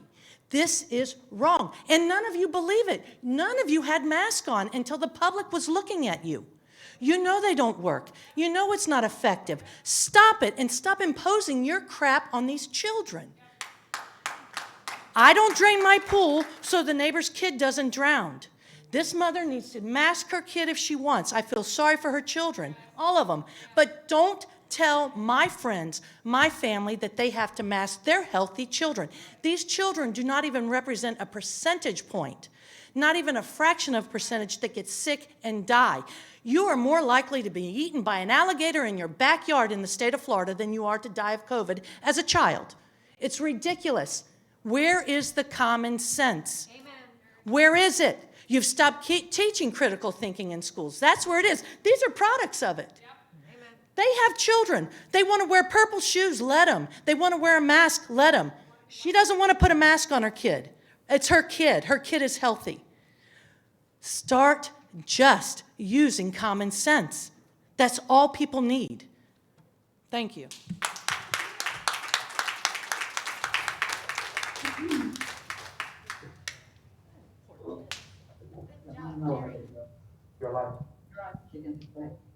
Hi. Ma'am, hold up. Wait to the other one in the other room. Go ahead, over in the maskless room. Go ahead. You're on. The maskless room. Segregation. I can't hear you. Thank you. Can you hear me now? Yes, go ahead. Thank you, Frank. Today is June 23rd, 2021, exactly 1 year from the Palm Beach County vote to mandate mask wearing throughout our county. On this anniversary, I have a couple quotes to read to you that were the result of a lawsuit in Alachua County. It's against wearing face masks. Alachua had a mask mandate similar to Palm Beach, and they recently received a ruling by the First District Court of Appeals. According to the attorney in that case, in that district in North Florida, over 30 counties wide, it is now actually a violation of law to wear face masks, even in the schools. Here's what the judge said in the First District Court of Appeals. The right to privacy is a fundamental one, expressly protected by the Florida Constitution, and any law that implicates it is presumably unconstitutional, such that it must be subject to strict scrutiny and justified as the least restrictive means to serve a compelling governmental interest. The judge goes on. The Supreme Court has construed this fundamental right to be so broad as to include the complete freedom of a person to control his own body. Under this construction, a person can reasonably expect not to be forced by the government to put something on his own face against his will. Florida's Constitution, I'm gonna skip over. So my question to you all is, how long do you think you have before that ruling is applied to Palm Beach County? It's just a question for thought, it's food for thought, so how long do you think you have? If any more students are injured due to your decision to mask our children this summer, will you be able to justify it? You have an alleged health advisory committee that hasn't made a single vote of consensus ever. You have another advisory committee that hasn't, in a sense, you have an advisory committee that hasn't advised. That's hard to say, I just couldn't get it out. That committee plus another, a second health council, were both canceled this month. That's strange. So how are you going to justify your decisions for the summer term? What evidence do you have that justifies our children wearing masks? Again, these are questions as food for thought. Marcia and Karen, I pray that you can open up discussion again for the sake of our kids in summer school. This board is the ultimate decision-making body and responsible for every policy in this district. I hear in Polk County, the board members are being held accountable individually for their decisions. So happy anniversary, everyone. I hope on this special day that you make a change to the opening of summer school by making masks optional, and going forward into next school year that you remove all remaining restrictions. Thank you. Go ahead, ma'am. Chelsea Packard. School board members, I stand here today for my child and all the children in Palm Beach County. I've called and emailed various members of the board and district employees, and I have only heard back from you, Frank. Thank you. So I took time off work to make sure my voice is heard, and you can see me, and I can see you. I'm glad you're looking at this reopening plan, but we demand to make education great again. Facial coverings need to be optional. We need to unmask the teachers and children now in summer school and summer camp. When I brought my child to summer camp today, we literally forgot a mask. It wasn't because I was opposed to it, we forgot. We were met with opposition at the door and told, we don't have any masks. How is that true? I went home, got a mask, came back, demanded for my kid to have a mask. I pay summer camp, and they refused my child. If they're so cheap, as you say, why didn't you have them available? Okay. Don't my tax dollars pay for that? The masks are just one more thing us parents have to figure out. But look around. We can walk into restaurants, and our children are forced to still wear them in summer school. Let's think again about the children that are in summer school. It's the kids that didn't score high enough on the FSA testing, and now they have to go to Reading Academy in hopes not to be retained in 3rd grade. Summer school is also for kids that have IEPs. These have more specific learning disabilities and makes learning difficult. These children would benefit the most from not having masks. Seeing a teacher's mouth uninhibited, to hear the words, the sounds. We all know it's difficult. Why are you wearing them now? You're all vaccinated. You went to that conference. Why are you wearing them? When the public is looking, it's good to put on a mask. Unmask our children. They need to feel human and connected again with facial expressions. A nice smile, a positive, good job, a wink. There are many children who go home empty because their parents work and they don't get that emotional connection. It's proven that a coach and some say, we're almost at the finish line. Who can decide that? Where is it? It keeps being moved. Stop it now. By segregating our students and teachers based on their vaccine choice, that's not helping.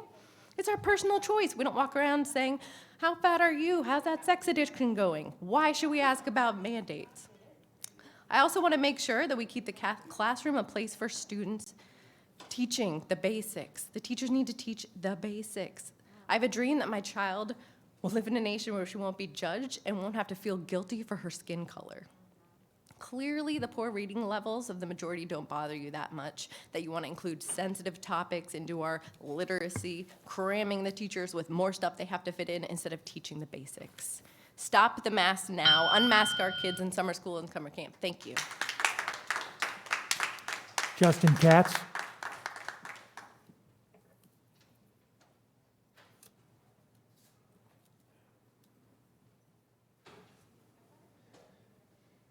Good afternoon, everybody. Good afternoon, everybody. My name is Justin Katz. I'm the president of the Palm Beach County Classroom Teachers Association. So I only came to discuss one topic within the school reopening plan, and I conveyed it to some of you yesterday, and it just has to do with any attempt to extend the existing requirement under the MOU, which is just expiring for this year, to have teachers provide breakfast supervision or lunch supervision. We adamantly oppose. This is something that did not exist prior to COVID. We agreed to it during COVID for no compensation for comp time, because board members, district staff came to us, and before these larger federal bailout funds for COVID came about, you didn't have a lot of money. We stepped up to the plate. Some teachers have literally not had a duty-free lunch for the entire year, mostly elementary school teachers because of the nature of their student population.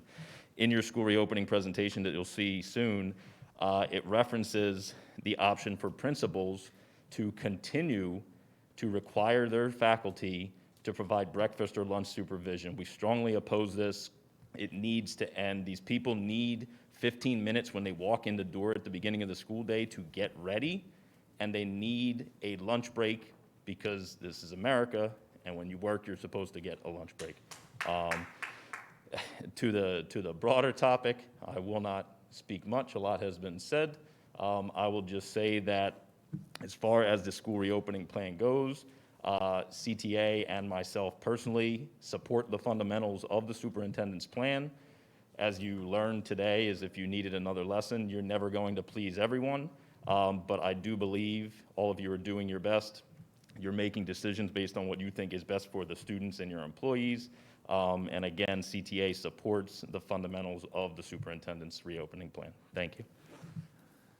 Grace Greenberg. Thank you. Hello, good afternoon. I have 3 brief points on masks, vaccinations, and educational opportunities for material. I was walking around at the grand opening of the Delray Marketplace where Ron DeSantis gave an opening statement. The nearby high school put on a great display of jugglers and marching bands. It was glorious.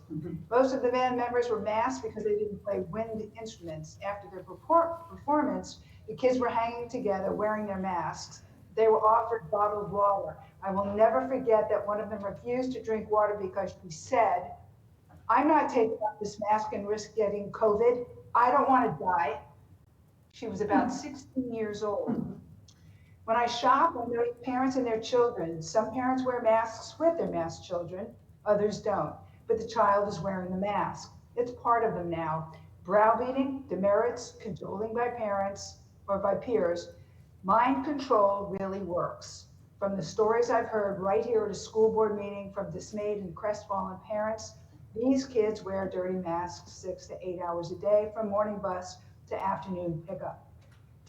These students have been conditioned to wear masks even though they are the least affected by the past variants, a laboratory-derived virus. And now for vaccines. Really, I just heard on the Sunday news on CBS Face the Nation that the Delta variant is found where people have resisted being vaccinated. Those were his exact words. That is odd, don't you think? Is that the next target for this bioweapon and the justification for the jab? I fear that children who now receive 40 plus vaccinations in their childhood, and I've seen a chart that shows they get up to 72 vaccines by the time they enter college, that they have and will become antibody dependent on pharmaceuticals, the need for vaccines to prevent all kinds of novel diseases and those we thought have been eradicated. A newborn baby gets a Hep B vaccine within 12 hours. Did the mother have hepatitis B, a family member? Was she a drug user or a mother who's a prostitute? Really, The baby doesn't even have an immune system for at least 2 years on its own, right? And then they get this, they get diphtheria, they get an influenza type B, all within the first 6 months. They get more vaccines in a year than I got in my lifetime. Of course, I'm 73 and I didn't have those rules as a kid. Pharmaceuticals, banking, social media, tech platforms are the richest and most influential industries in the entire world. We have become dependent on their success and failures. They have helped and severely hurt us as a global society. The education program should be teaching about consumer education and advertising because it talks about the understanding of psychology, the quantity behind advertising. Think about what you're doing. Thank you. We have 15 recorded speakers. We have no more speakers here on the list. They're present. Would the IT department please run the 15 recordings? Hello, my name is Shirley Frappier. I live in Boca Raton, and I have 2 daughters in your school system. All along, you had the privilege of my trust, but now more. In the past year, you have shown a huge lack of respect for this community. You put Dr. Fauci in a video pertaining COVID and lockdowns, telling children to teach their parents how to behave about COVID or to go against the parents' opinions. You also made my daughter watch a video about the January 6th protest, and you stated through this video that the president incited violence. How dare you try to sway my daughter's political views? You decided to put a mask over my daughter's nose and mouth with no science to back you up, no caring about the consequences of this, when you know that my children are not a risk for this disease, they're not a risk to anyone. You made children and teachers bully each other because instead of teaching respect for different opinions, you teach an illogical virtue signal hypocrisy based on mask wearing. In the last meeting, you spoke about equity. You used the word because it sounds good, and you cancel people's ignorance. You very well know that equity is not equality. Are you for equality of opportunity or equity of outcome? We all know that it's the latter, which means redistribution. You are a racist organization now, in my opinion, who wants to make sure my kids focus on the melanin levels of their friends. Is that what you want to teach my kids? Pity towards some and jealousy towards others? In regards to sexual education, you're not allowed to teach my children anything more than what is the reproductive system, just like the digestive system, the neurological system. Anything else, especially pertaining LGBTQ, is not allowed, and I do not consent. As Americans, we should be for individualism, personal responsibility, hard work, respect each other's differences, protect and love your country. Please start focusing on what we have in common instead of our differences, of which we have many. In conscience, we only have 2 things in common. We are all human and we are all Americans. Therefore, the only thing you can do is teach to respect each other's ideas, and that includes the opinion on mask wearing. Lastly, I don't think my children will go to your high school, and if you're so settled in your ways, we need to seriously consider vouchers so that everyone is well represented. Your agenda will give its fruits in less than a decade, and these children will eventually make decisions about your health as well. They will remember that it's okay to use tyranny against opposing opinions, and it might be that day your opinion is on the dissenting side. That's all I have to say. Thank you. My name is Janine Salamoni. I have a elementary student, and I'm calling about the COVID-19 announcement for the oncoming school year with masks being optional and no virtual school. And I feel mask optional for elementary students that can't be vaccinated before the school year starts is not safe. Even if I tell my child to wear a mask, peer pressure, she sees if 18 out of the 20 students are not wearing a mask, she'll probably want to take her mask off. So I'm not comfortable with masks being optional. That's not public health safety. As of now, the vaccine should be out starting October. I feel masks should be required, at least for elementary where they're not vaccinated, until they can be fully vaccinated.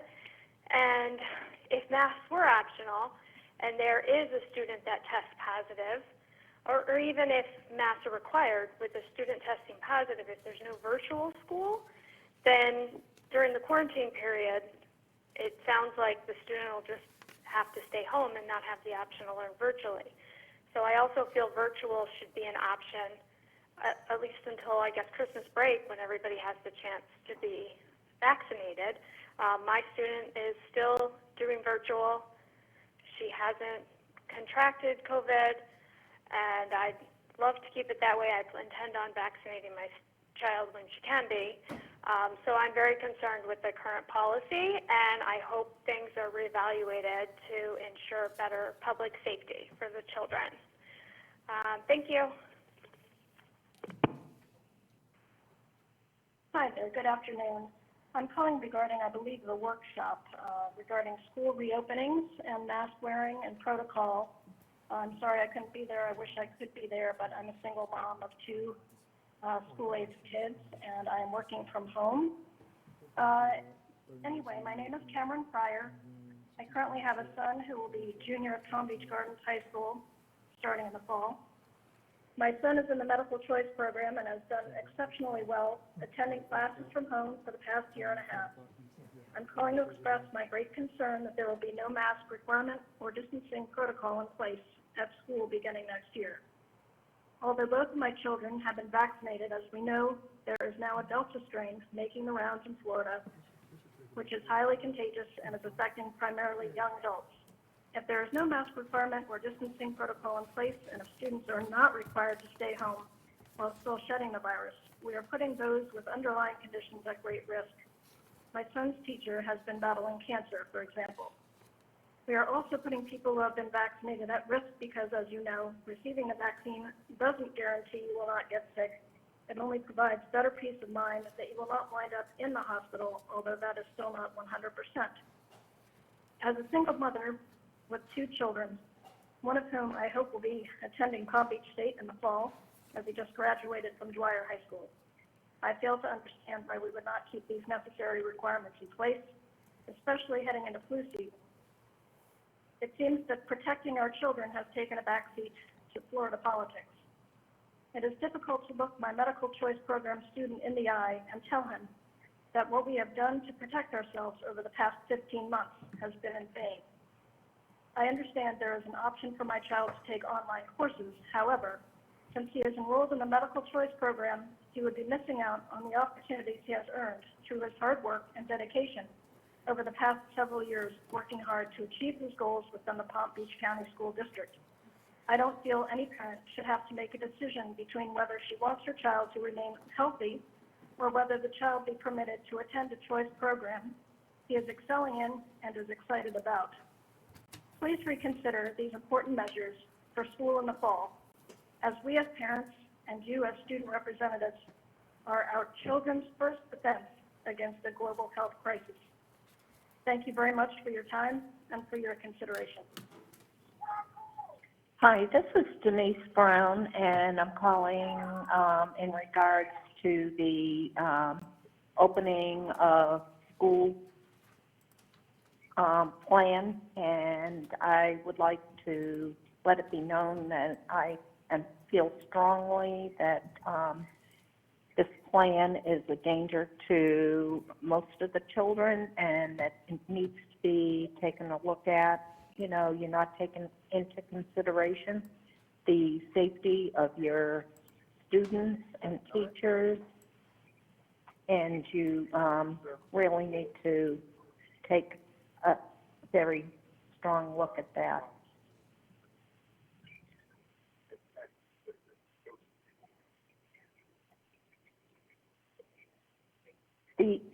This plan should be gone along with whatever in consideration of when and if all of the children get vaccinated. Thank you. Hello, my name is Stephen Brown, and I'm calling as a concerned parent regarding the district reopening plan for FY22. I'm concerned that the district is operating too fast, too soon, and not following the CDC guidelines.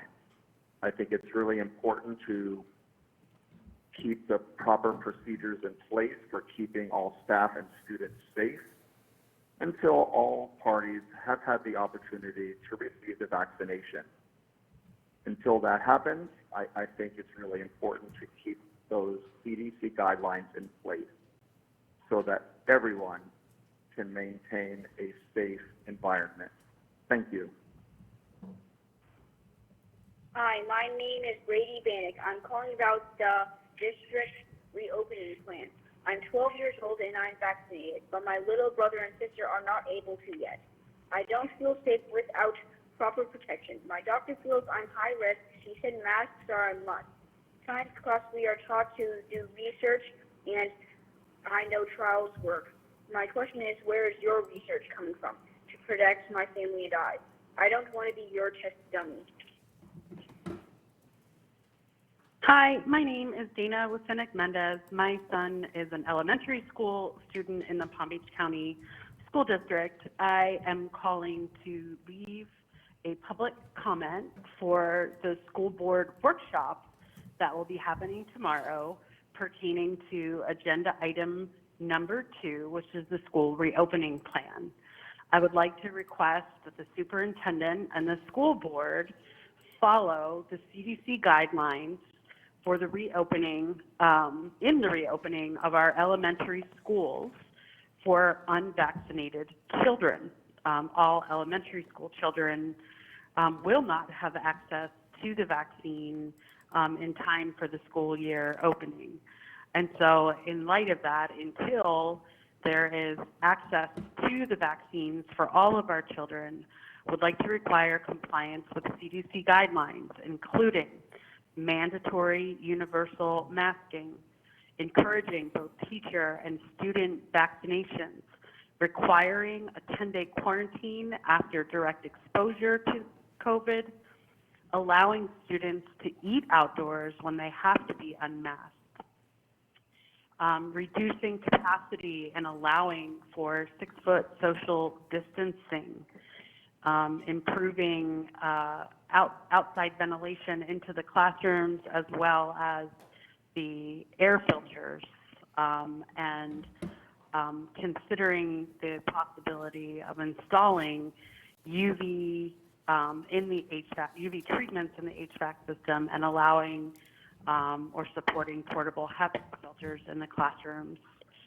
At a minimum, I hope that the school district can at least require that every elementary school in the school district create mask-required classrooms where all students would wear masks and allow parents to choose whether or not they want their students in a mask-required classroom or a mask-optional classroom. Given that we have no option to keep our kids in the school district schools that we pay taxes for, that many people have moved to Palm Beach County to attend, we have no option to participate in our school district virtually. We would like these safety protocols in place so the school district is not forcing parents to choose between their children's health and safety and their education. Please help us keep our kids safely in Palm Beach County schools and follow the CDC guidelines until vaccine. Hi, my name is Carlton Cartwright, and on the subject of masks, CNN just today, which is June 22nd, 2021, did a story on a coronavirus outbreak that hit Florida, a Florida government building.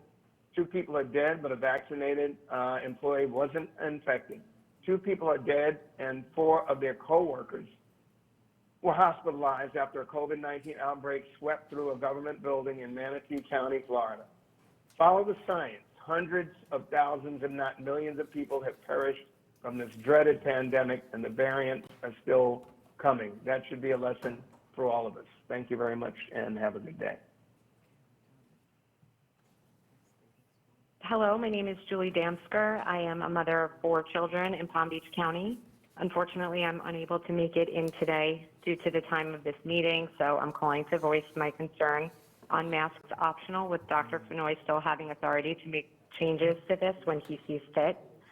There's a huge lack of trust in Dr. Fenoy between his reopening mess last year, the psychological, physical, and academic damage he has caused our children last year, his failure to hold health advisory meetings during a pandemic, and then having a joke of a meeting with Dr. Robinson and Dr. Alonso, his inability to effectively communicate with worried parents. Board, you know how many emails I have sent to all of you, and even if we don't see eye to eye, I will say that you have all responded to me in some capacity. I have sent Dr. Fenoy emails all year long. I have sent him double the amount of emails that I have sent you all, and I have yet to receive any sort of response from him. And it's not just me, it is thousands of parents in our group. Do you feel that this is good practice for your employee, just to ignore parents who are worried about their children, people with opposing views? I hope this is all something that you consider for when he is up for review. There's such a great lack of leadership here. The teachers and parents have zero trust in Dr. Fenoy. The fact that he doesn't acknowledge a large population of concerned parents gives us every reason to believe that he will use his authority to put masks back on our kids by day one. Dr. Fenoy, you clearly do not follow the guidance of the Florida Department of Education, the governor, the state surgeon general. I am sick of hearing we are following CDC and local health officials. Nowhere in the U.S. Constitution does it say that our rights are submissive to the CDC or local health officials. Dr. Fauci himself has said masks don't work. When are you going to wake up and get with it? Dr. Fenoy, you've had every opportunity to do the right thing here, to do what's best for our children, and to communicate with us parents. Because you choose not to, you continue to prove every single day just how unfit you are to be the superintendent. Board, I'm hoping today to see that you regain control of policy making and you take some sort of action and start building trust again in your community. Thank you. Hi, my name is Kelly Hutchinson. I'm speaking about the school reopening. And our kids in Palm Beach County can go everywhere they want without a mask except for school. For example, they can go to the mall, they can have sleepovers, they can play sports, they can go to their doctor's offices, they can go to church, go to birthday parties, Target, Walmart, go to baseball games, concerts, restaurants, karate, movie theaters, trampoline parks, libraries, haircuts, Publix, bookstores, zoos, water parks, indoor courts, and they can all go all these places without a mask. But they can't sit at their desk in the same exact community without a mask on. They can even venture out and go to Universal, Epcot, SeaWorld, Legoland, or Disney World without a mask.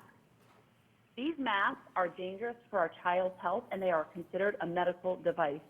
I'll never understand how our school board thinks it is okay to mask our healthy children for 8 straight hours a day, which is a medical device, and never anything such as, please talk with your doctor and decide if masking is right for your child.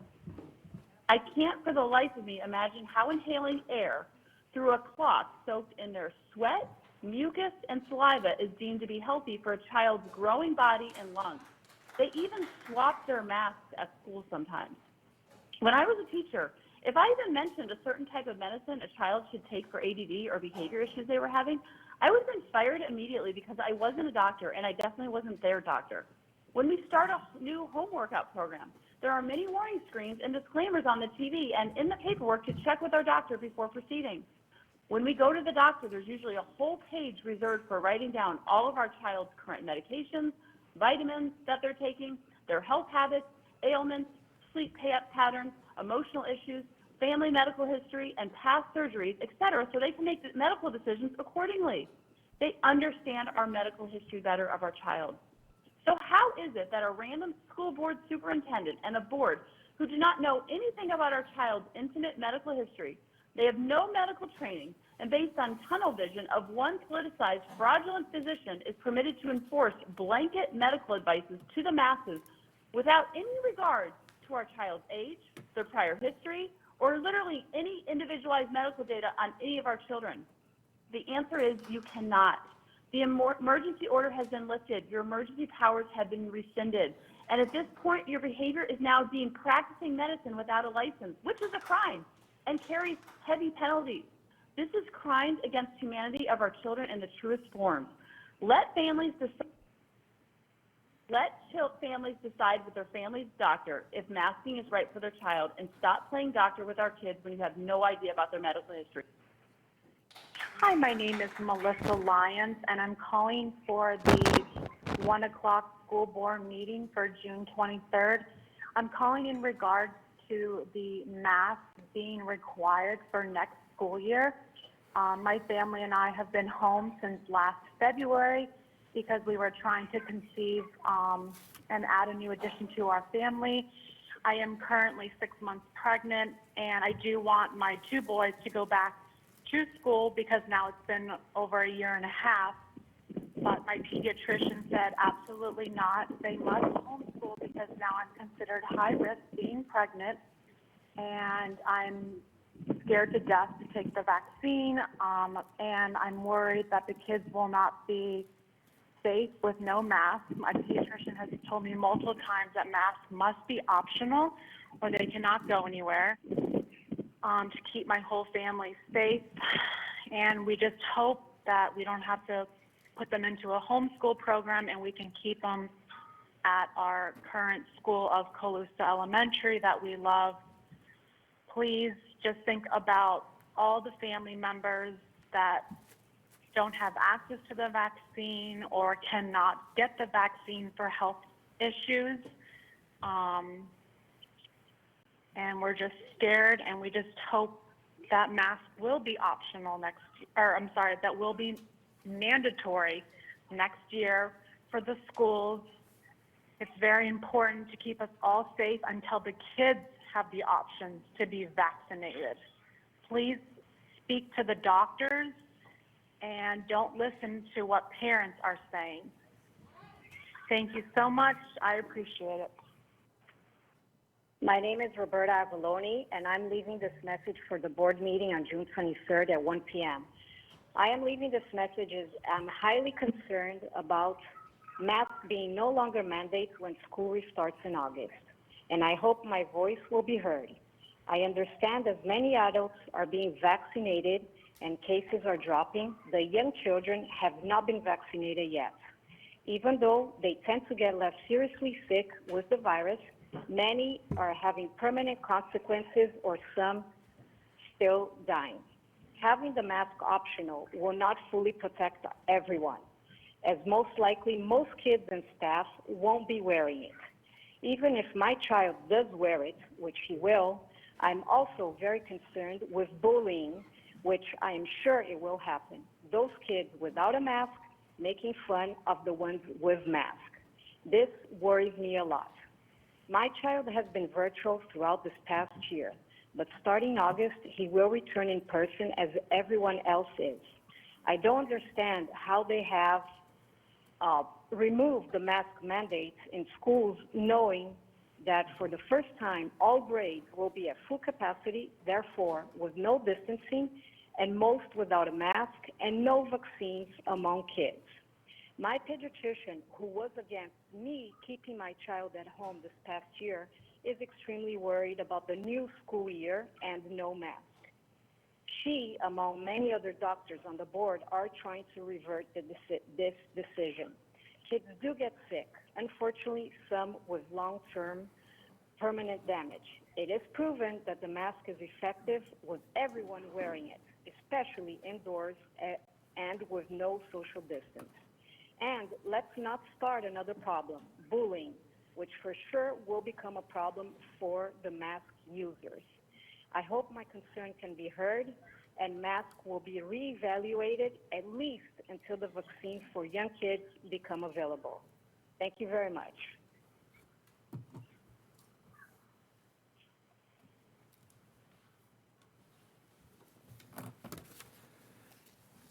Mr. Superintendent, that's the end of the speakers. If you'd like to start your workshop. I'd like to spend a few minutes updating the board and all of the stakeholders regarding the reopening of schools for the 2021-2022 school year. Our back-to-school theme will be Your Time to Shine, as we will be reopening schools fully to in-person instruction and returning to normal activities that empower and engage our students academically and emotionally. In order to return to a more traditional school setting on August 10th, I'm exercising the authority that the school board afforded me, and which is embedded in the 3 COVID-19 related policies, to suspend portions of those policies as they relate to COVID protocol. For example, facial coverings will be optional for students and staff. While social distancing will be encouraged, there will be no required expectation of social distancing due to school crowding. Sports and extracurricular activities will return to normal, as will field trips. Staff will get more specific in a moment. These changes will be presented to employees through bulletins and other means of communication. To be clear, I am not implementing rulemaking decisions today, but rather I'm opting to suspend portions of the 3 COVID-19 policies in advance of a formal adoption of modifications by the board regarding these existing policies. Out of respect to the board's relation to policies, and as the policy owners, I welcome the board's feedback. If there is a consensus that the board is uncomfortable with something, that will certainly be taken into consideration over the next following weeks. While we'll be going through the normal rulemaking policy protocol in the near future, however, in order to open schools on August 10th, with these changes in place, this action is necessary and in the best interest of students and staff. We prepared a more detailed brief that some staff members will share. This information is in support of my vision for opening schools. Staff will go through the remainder of the presentation quickly as they give you a better understanding. Again, all of these decisions have been made based on my direction regarding how schools need to look in the fall. We'll begin with the Deputy Superintendent Keith Oswald, who will start with a brief review of the state sunsetting executive order, which now requires public schools to resume full in-person instruction for the 2021-2022 school year. Mr. Oswald? Thank you, Dr. Bernard, and again, good afternoon. Board members, yes, this particular executive order that was issued last fall does sunset. This allowed for the opportunity to provide distance learning, remote learning, as you know it, that was synchronous to what would school look like. So we've been updating the community about other options, which includes Palm Beach virtual option. Again, ESE students with accommodations that are needed based off their IEPs would be instituted, as well as LEP plans.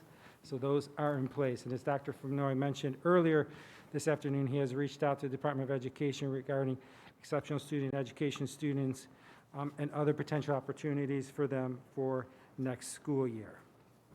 I'm going to start first with the health service protocols. As mentioned before, face coverings for our students that will be removed from the policy and suspended, so they will be optional for students.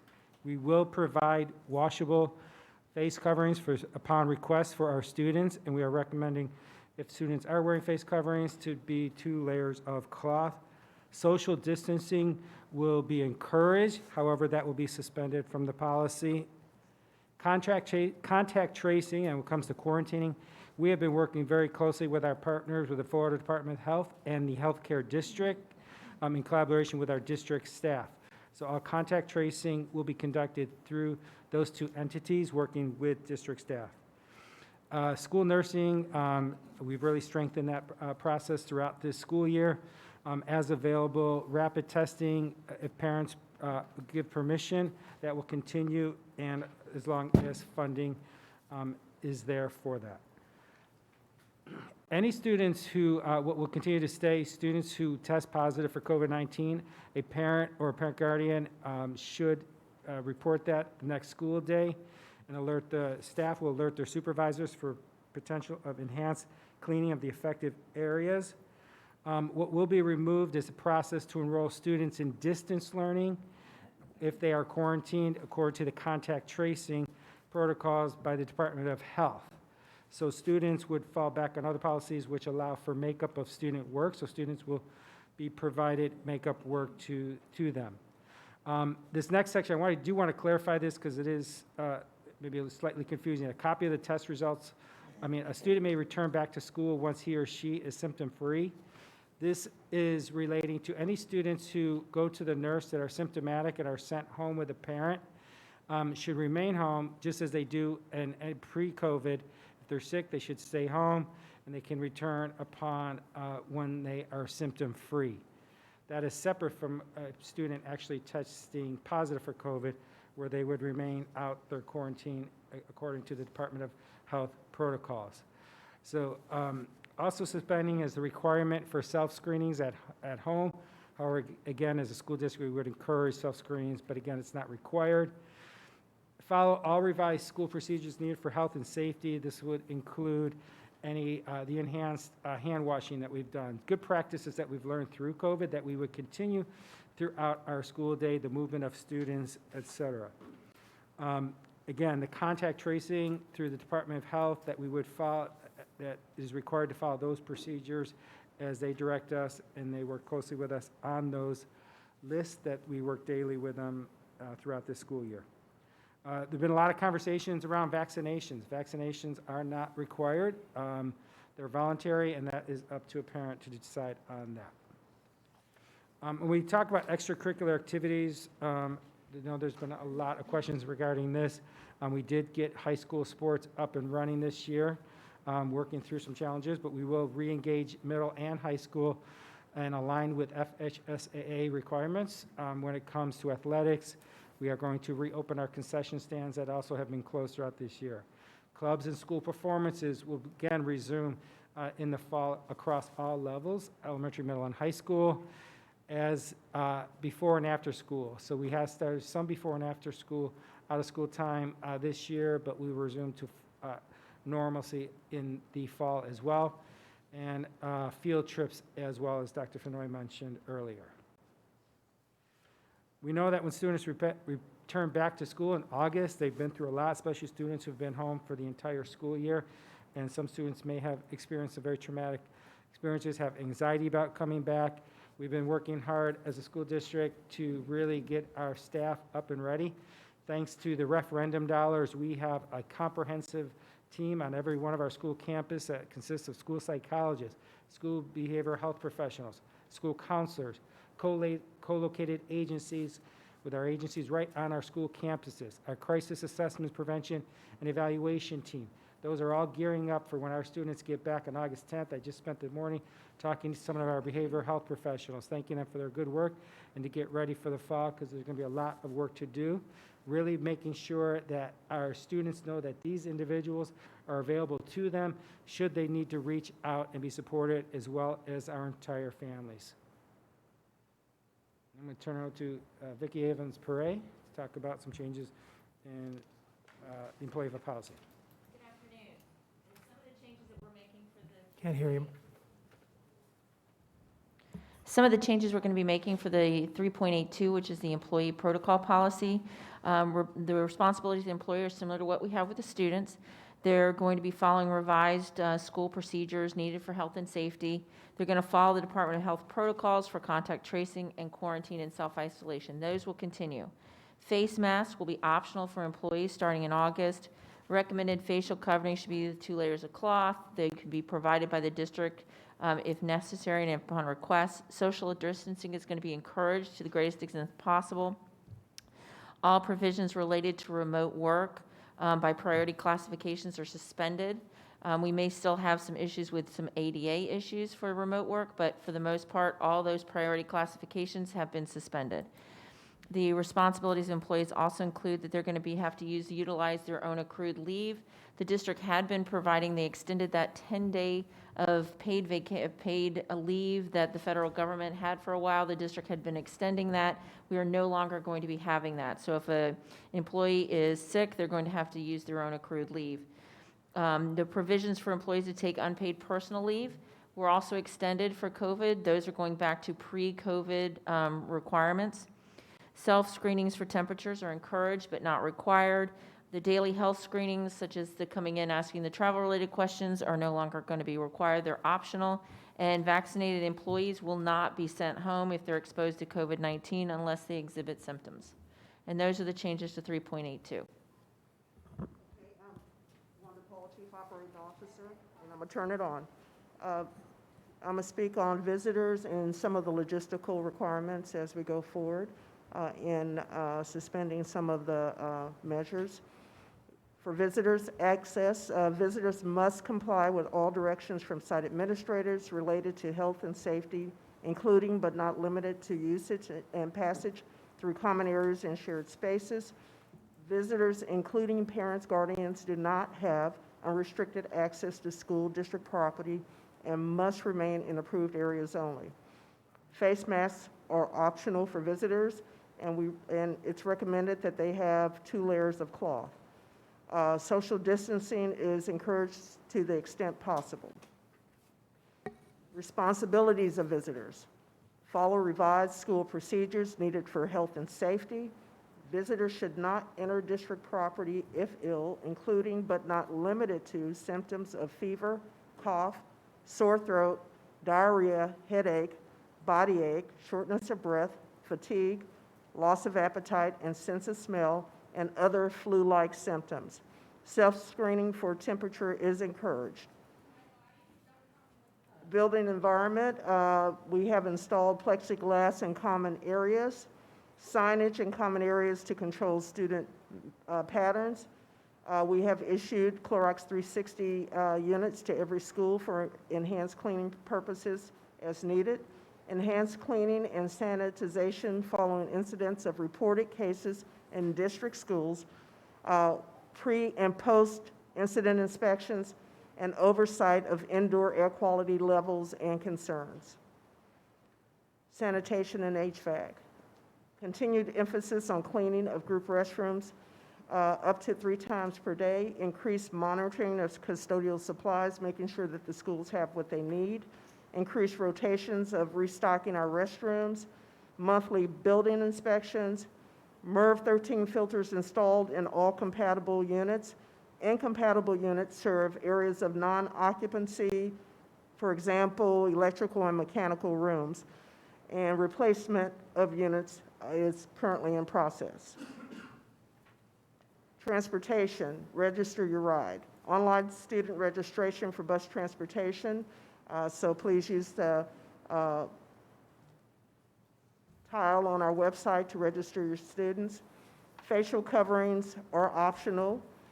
Social distancing is encouraged at the bus stop. Attendance will be taken daily. Seating charts will continue to be created for elementary schools to maximize social distancing. Drivers will sanitize high-touch surface areas on vehicles between routes. Buses will be sanitized using an electrostatic sprayer, the same that we have in our schools. And regular routes will be followed and adjustments made as needed for actual ridership. School food service, lunch will be served and consumed in the cafeteria, that's preferred, with the exception of some pre-K and ESE classes. Breakfast will be served in the cafeteria, or the grab-and-go option is also an option and may be consumed in classrooms, and we'll work with the schools to help modify as they need to. Expanded menu to increase options. Some offerings may be limited due to staffing challenges at schools and manufacturer shortages. School food service will post signs explaining that students should touch only items that they are going to take. Next slide. Touch-free checkout begins Monday, October the 4th. All students will utilize student IDs to obtain their meals. During cafeteria orientation, administrators will explain to students that they are not to pass or share any items, including food, with other students. Administrators will ensure tables are labeled to identify seating arrangements for students and will educate students on proper entering, exiting, and disposal of trash procedures. And clearly, this is a lot of information for our parents and all of our stakeholders. So the Department of Communications is committed to a multi-platform approach to ensuring that all of the information is out there. So if you look at your screen right now, on the left, you see the cover of what was the COVID-19 guiding document. It was a 32-page document that really walked everyone through the process of reentering school last year. And so we're committed to having this available every school year moving forward. So here's a sneak peek on the right. That's the cover of the guiding document that will be used for this coming school year, and it will be posted on the website and then, of course, emailed out to all of our stakeholders. Additional messaging will be shared over the summer in the coming weeks. The guiding document comes out in about 2 weeks, And that is just one piece of this. Again, with internal and external stakeholders. Now we're doing this through email, social media, text messages, the media, digital content in multiple languages. We're also reaching out to our community partners to make sure that we have posters and flyers that are shared like that. El Sol, the Guatemalan Maya Center, our partners like that who really can get this word out effectively on the street for us as well. Again, the broadcast media, the radio media, and print media will be a great source for us to continue getting this message out. The COVID dashboard, so we just ended it with the last day of school. It is, we don't have it in place over the summer.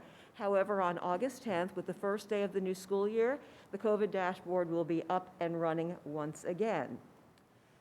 That concludes this portion of the back to school presentation, and now I hand it back over to Mr. Oswald. Thank you, Claudia. And at this time, we'll open it up to Superintendent and Board Chair for questions. Mr. Chairman. Board members, questions? Mrs. Andrews, then Mrs. Whitfield. Before we start going into the PowerPoint that was presented today, and maybe this is through the board chair to the superintendent to the maybe to general counsel, I guess I'm still not clear. I know that it takes a while to change our policies, and I'm still concerned that when people are calling me and I'm looking at these policies, I want to make sure that when we make these changes that we're making will be approved by the school board through a vote. Now, I like some of the things that I'm seeing here, but I'm hearing a whole lot of comment from our stakeholders, and we need to be clear to them as to how this works. Dr. Fenoy has put this piece together based on, listening to the board members and listening to the community, but it's still not our policy revised. So my question is, how long will it take for us to be able to have this clean in our policy? Even if we have to go back to review it and make revisions,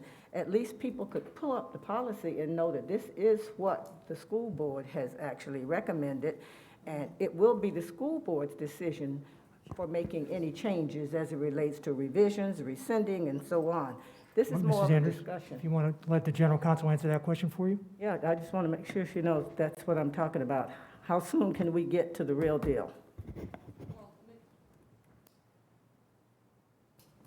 Mrs. Andrews, that's a pretty lengthy process. And so it begins with the first part being a workshop. There's a 14-day notice requirement before you get to that point. And then it has to go through development. And so then there's a 28-day notice requirement to get to that point. And then there's the final adoption. So it's essentially over the course of, it could be any, I mean, it's based on counting the number of days, but it could take anywhere from a month and a half to 2 months in order to get through that entire process. General counsel, can you give us an idea when you're going to be bringing that forward, or the administration will be bringing forward a policy to start that process? Well, it's my understanding that we could begin that process at any time. I mean, if it's the board's pleasure, the board can make that known to the administration, and then that can be brought forward by the superintendent at that point. But just remembering that that will start the process, that will then be a much lengthier process. And based on what I've described, that would not get you into the start of the school year. So that's important to note as well. Go ahead, Mrs. Andrews. I'm just a little disappointed because those dates that you're talking about, we talked about this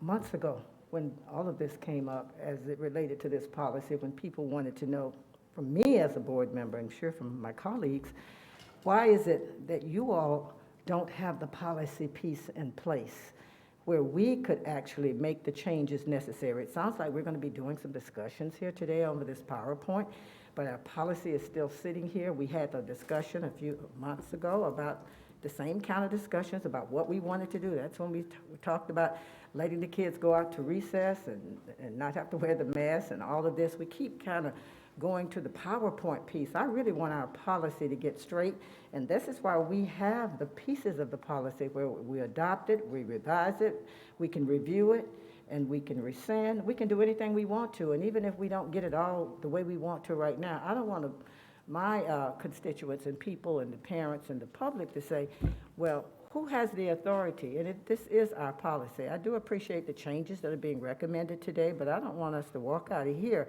again with people saying, well, they're still talking about it's going to take so many months to get the policy done. So we as a board need to decide. We need some action on the real policy based on whatever we're saying here today. Let's get it in writing. And then if we have to go back and change and review, at least we have something, a document that we could look at, that we need to adopt. And if we have to review and rescind and revise, that should be the board's decision. That last sentence on each one of these policies that we did gives that right to the superintendent. And I said it before, it needs to come back to the board. Thank you. Mrs. Whitfield and Mrs. McQuinn. Thank you so much. First, I want to start by thanking you all so much for your presentation and mostly for your work this year. I know it's been very difficult, and so to put together these policies, I know you spent a lot of time trying to figure out the best solution here, so I just want you to know I appreciate it. I wanted to ask a little bit, just a few questions about contact tracing. I noticed we still have it in here. I'm not really sure how we're going to do contact tracing if people aren't wearing masks, so can you explain that a little bit more? Sure. And Mr. Vargas, you can jump in too if I don't get all this right. So contact tracing, so if someone tests positive, the Department of Health is still employing contact tracers, and they have funding to continue that responsibility for the entire county. Schools fall under that jurisdiction. So they would then, if someone tests positive, let's say a student in a classroom or an adult, they would begin interviewing and asking questions of the administration as well as the individual themselves, talking to them about people they've been in close contact with, and through that process, they would come up with a list of individuals that would need to quarantine or self-isolate for a given period of time. The actual person who tests positive, they would also give us a time frame. Usually it's been approximately 10 days from onset of symptoms that they would be sitting out and symptom-free upon when they would be able to be returned. Does it matter if that person that comes in contact with somebody who has it has been vaccinated or not?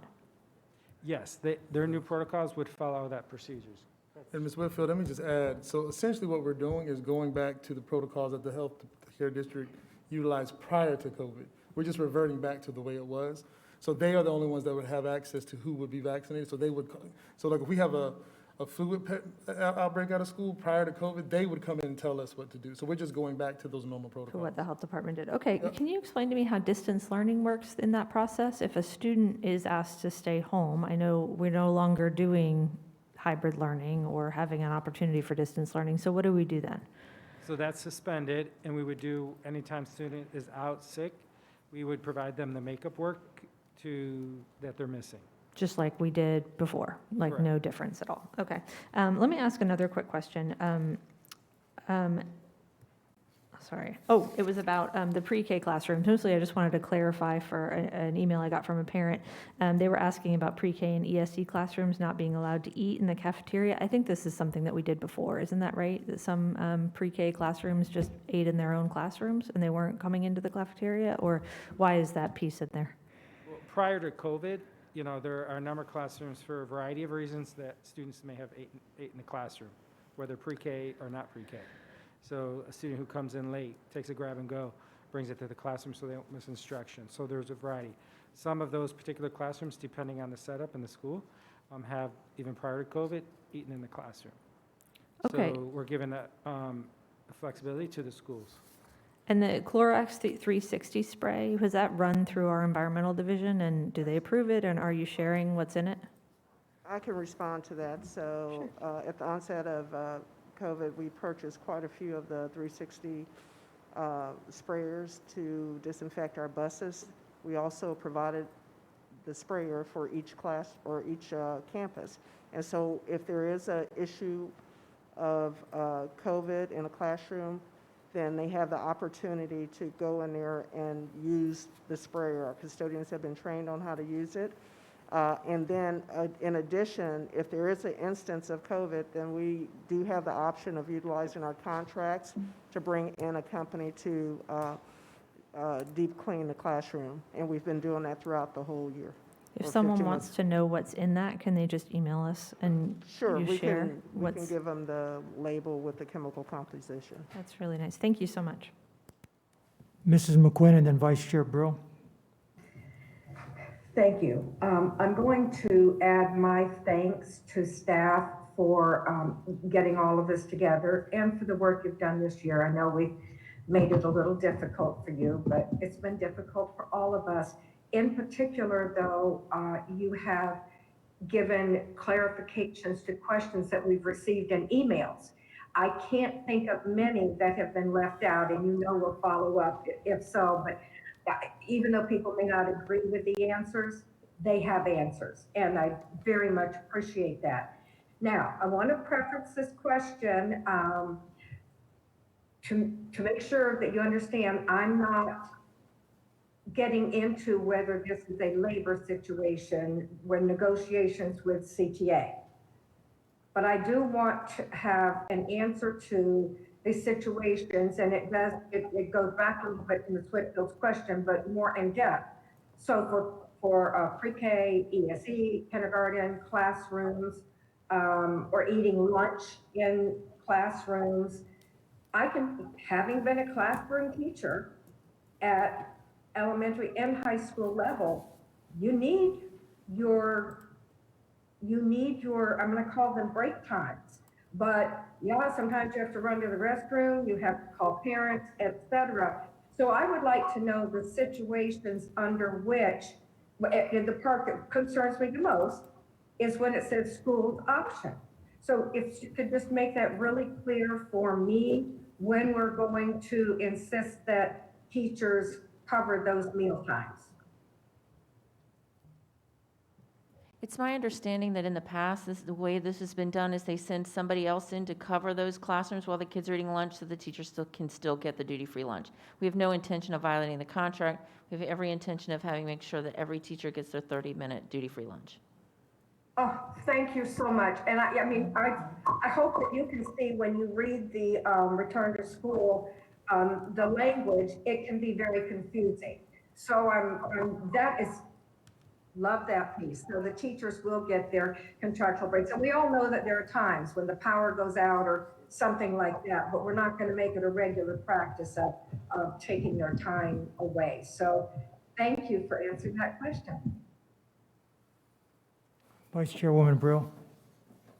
Thank you. So Mrs. McQuinn actually covered what I wanted to bring up, so I'm glad to hear that there will be provisions, and I'm sure that CTA will work with you on what that would look like, because the teachers do need their planning time, they do need a break.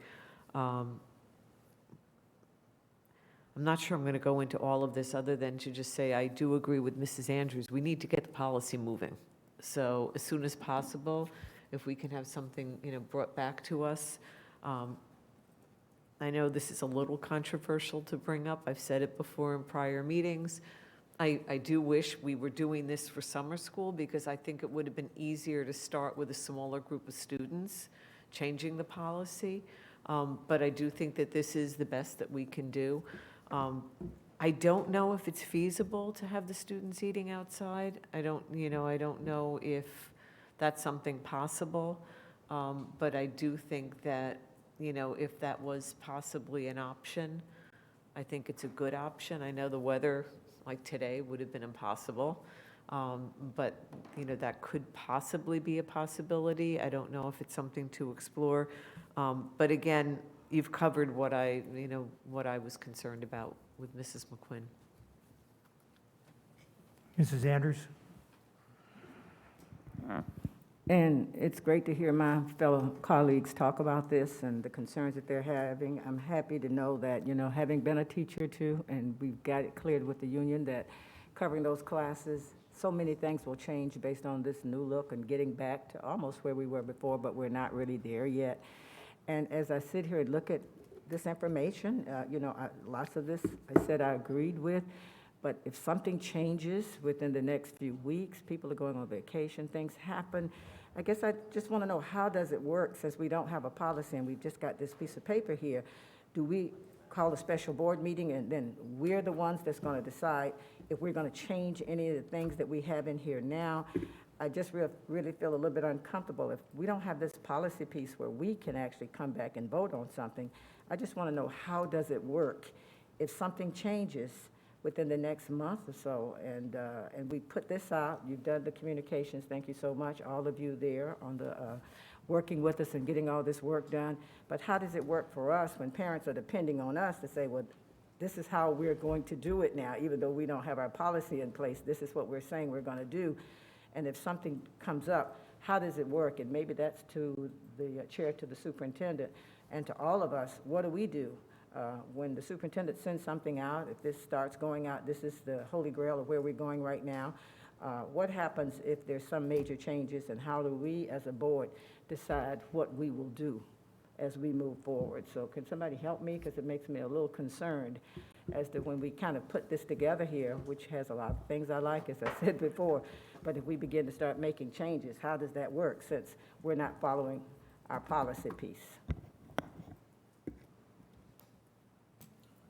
Any major changes that staff and I would make on this, we would communicate with the board. But I think, because right now, everything's just being done under the authority granted to me.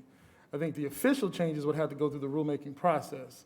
So what I would commit to is if we change anything from the presentation we made today, we would have a conversation with the board. We would let you know that. And then I guess, and yeah, that's as far as I could take it, because I guess the board at this point would have to actually change the policies and go through the entire process in order to do that. So at our next meeting, if the collective board said that they wanted something specifically done, they could give me that information. I could just take that back to staff, and we can see if we can make that work prior to our big communication to the rest of the community. But as of right now, this is the plan that we're gonna hold to. And then, again, as the rulemaking process occurs, then the board can obviously change anything, because you actually own the policy. Vice Chair Brill. Dr. Robinson and then Mrs. McQuinn. Thank you. So let me just start with a question before I get into my long list of comments and additional questions. What medical people weighed in on this? You said what, medical people? Yeah. No, it was just our team. Okay, so let me start with this, and let me just say, I'm really trying to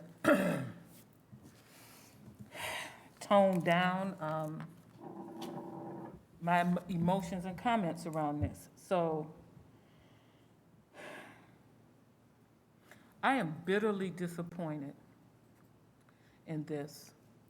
I appreciate the fact that staff has worked hard. I don't want to take anything away from the hard work that people have put into this. But it breaks my heart that as an educational institution, it appears to me, and I'd be so happy if you can convince me I'm wrong, but it appears to me that what we decided was everything's just normal, and we're gonna run that way. We are an educational institution. We are supposed to be teaching young people to critically think, right? If we had some if-then statements in here, I would feel better. I have said for a really long time, I said before schools reopened that I wanted metrics, right? Fortunately, before school reopened, we had some metrics. There were metrics for school reopening published by a number of different institutions. I've only found one set of metrics to help guide some school reopening, going back to school in August and mask, no mask, and all those issues. And I shared that with the board office group and with the comment that these were some very well-respected medical people who had written an editorial. So if this opened with a statement that said, assuming the viral load in the community continues to decrease, this is what we will do, I would feel so much better. But it doesn't say that. It just said everything is normal, and it's not. I get text messages from medical people every day saying how burnt out they are from pronouncing 40-year-old people dead. These are parents of our students, right? So I get that I'm an outlier because I'm the only physician on this board. I get that. You know, I'm a mother, a grandmother, then a physician, and then after that comes board member. So I had to speak with that voice and with that background knowledge. And I just cannot tell you how disappointed I am that we just come up with this is how it's gonna be. Okay, let me just go to some of the points I made. So look, parents said, and I love they said this, zero harm should come to these children. Amen to that. And guess what? COVID is dangerous for everybody. Now, you can bet your child's life, okay, with a mask or no mask, vaccine, no vaccine. But guess what? I should not bet your child's life. And by extension, I shouldn't bet your life or their grandparents' life or anybody else's life, right? So as a physician, I was taught to operate in an abundance of caution. So you can criticize me for being overly cautious. That's okay. I hope that your physicians operate in an abundance of caution, okay? And as I would always tell my patients, you know, it might only be a 5% chance of you dying, but guess what? If it's you, that's 100%, right? All right? So I get that I have this altered view, and I'm being the naysayer. And I'm sorry I have to be the one. Because, like, can I have a reality check here? So I would never support a mandated vaccination for anybody, okay?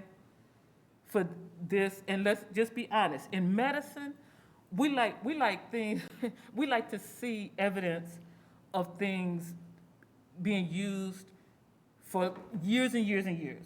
We just don't have that with this vaccine, right? So I would not be supportive of that, right? Now, yes, I think that we should incentivize our employees to get the vaccine. I think we can incentivize, but not mandate. Just like we incentivize our employees to keep their cholesterol low, right? So I think we could do a similar thing.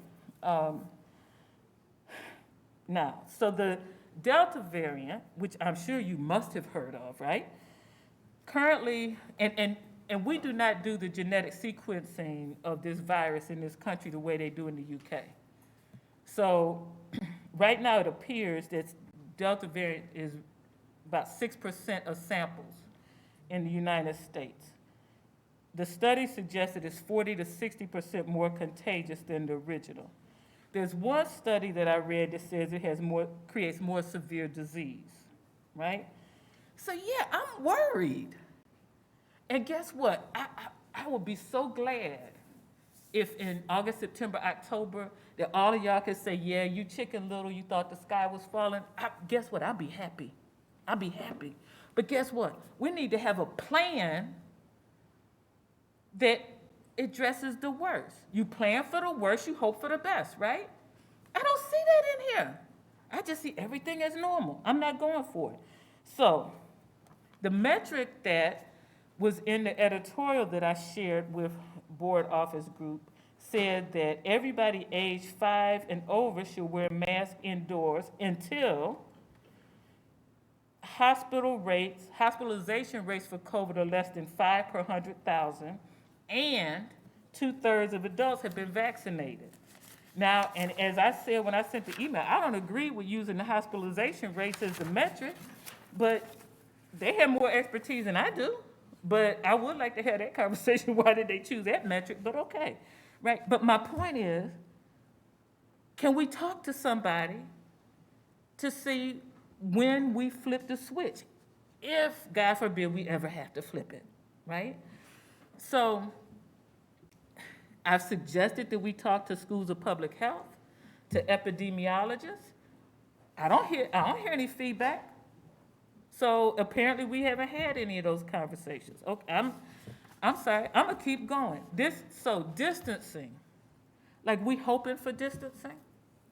Really? No. We need, and I get reality, right? But just like in the fall, we moved heaven and earth to try to get to 6 feet. We now need to move heaven and earth to try to get to 3. And I'm sorry, I'm not gonna move from that. That's, all the medical literature says it. I don't understand why we putting our heads in this. Okay, now let's go to the issue of ventilation. Now, you know, and I know Ms. Paul's sick of me. Guess what? If we could prevent somebody from getting sick, child or adult, I'm good. Okay, you could be sick of me. So I think we should encourage outdoor lunch, right? You know, I don't know. My grandchildren seem to be willing to be outside when it's terribly hot, so they would be outside eating lunch today, right? Now, the HEPA air filtration units, do we have any plans to do that? So now I'm gonna ask some questions in the midst of my comments. Do we yet have plans? So we are looking at that, but it's not as simple as just rolling a HEPA filtration piece of equipment in a classroom.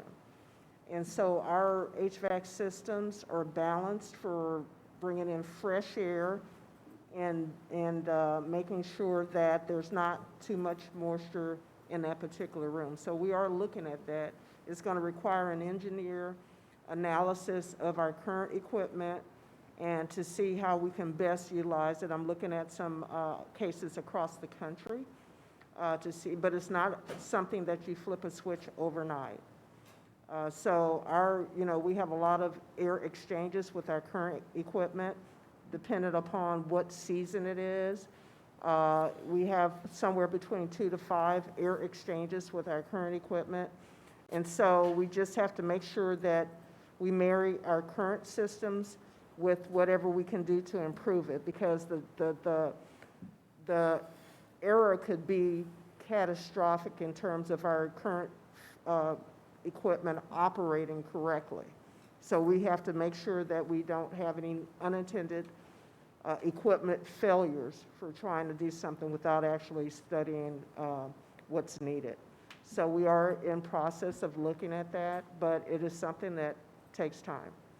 And prior to the ESSER dollars coming in, we did not have the funding. It could be as much as $200,000, $300,000, $400,000 a school.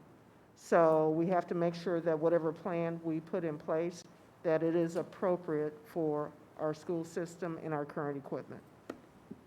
So I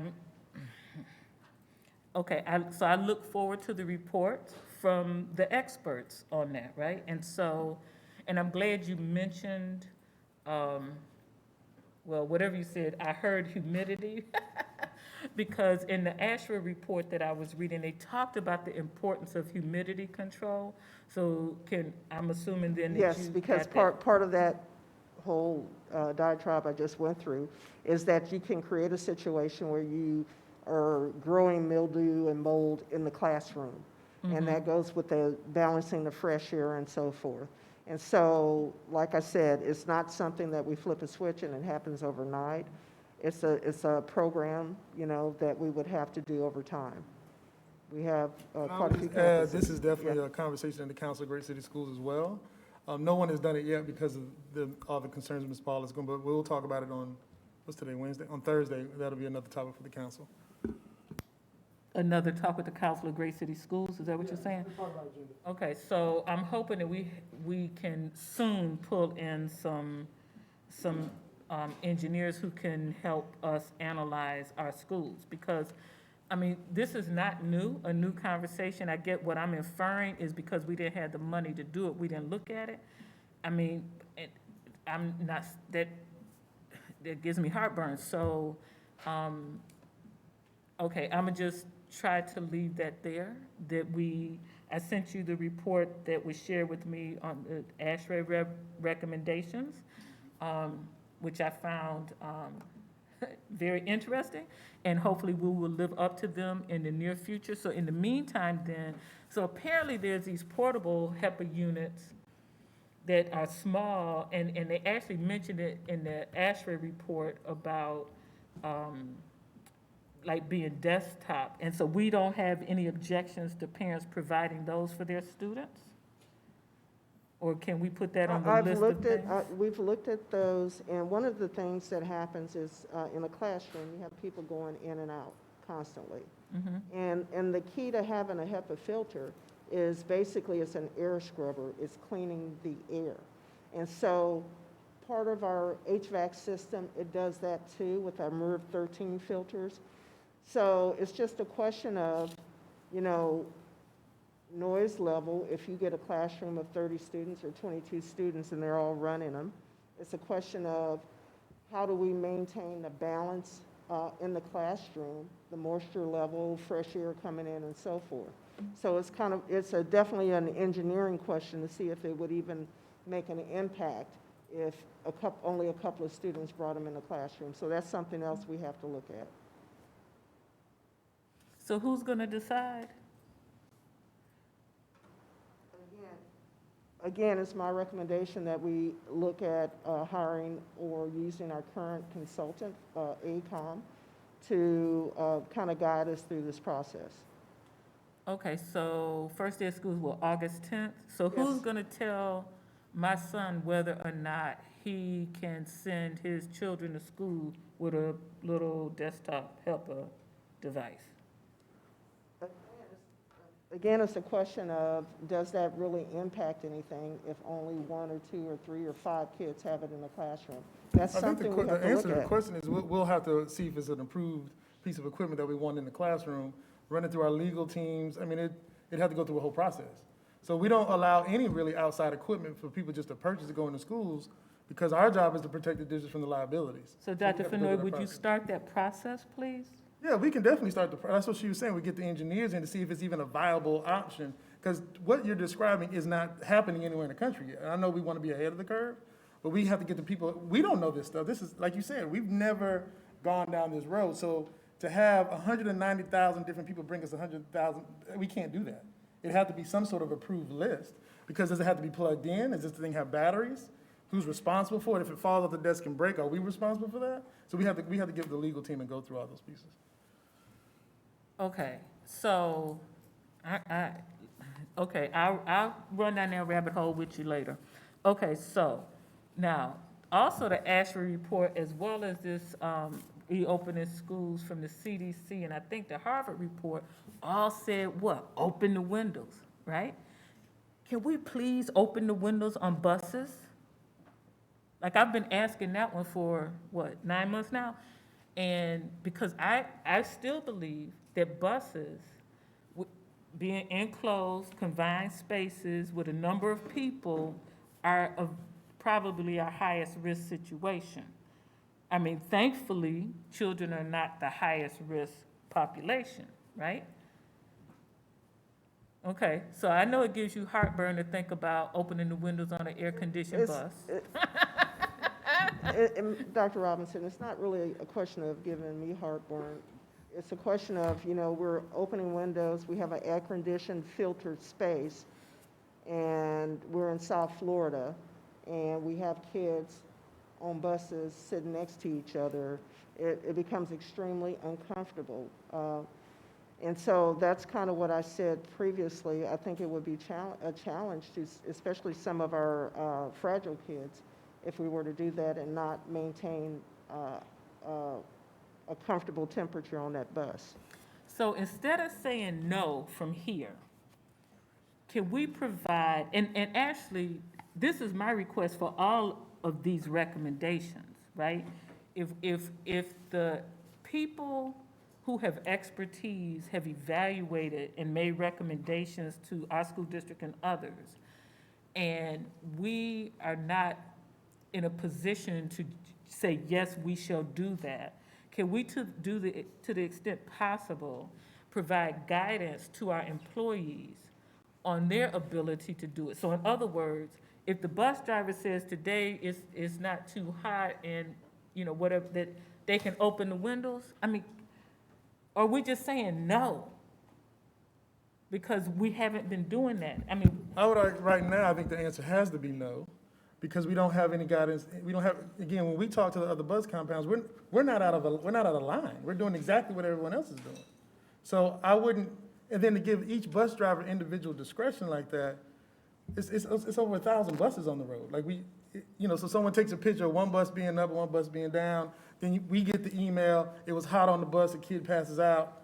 You remember before COVID, we got emails about the air conditioners not working. Well, now we got them working, but now we want to take down the windows and now it doesn't work. So we have to sit down and talk about that. I mean, and I want us to be in alignment with see, like when we talk about mask mandates and all this stuff, the biggest problem was they asked every school district to do it on their own. So moving forward, there needs to be federal and state guidance. So we're not having this doggone conversation all the time. So right now, we're trying to get back to the normal. And so my point is simply this. We can absolutely do that homework, but to make a definitive statement that I want all the windows down if it's 103 degrees on the first day of school, that makes no sense to me. Right, and I don't appreciate you misrepresenting what I'm saying, because that's not what I'm saying. So if everybody misunderstood me, then I beg your pardon. I must have misspoke.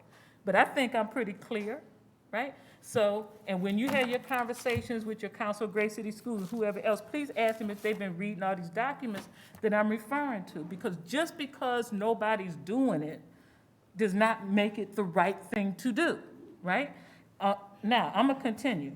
UV germicidal irradiation, are we gonna do that?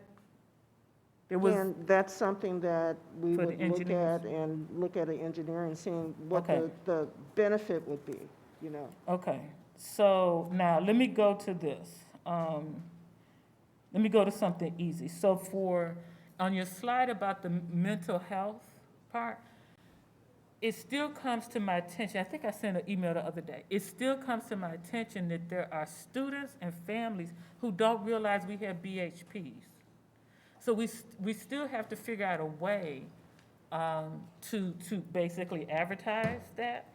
And one suggestion given to me that I think is really reasonable is to have it like be a pop-up when the student logs on, that pop up the name and Google phone number for the BHP for their school. I mean, that's my best idea. Whatever, you got better ideas, I'm good with that. And then also, so the front desk staff at the school knows about the BHP and their role in case a family member or community member calls and says, I realize, I saw this baby cutting themselves or whatever, right? That they know about the BHP and to refer them appropriately. So now on the policy 3.82, how do we know if an employee is vaccinated?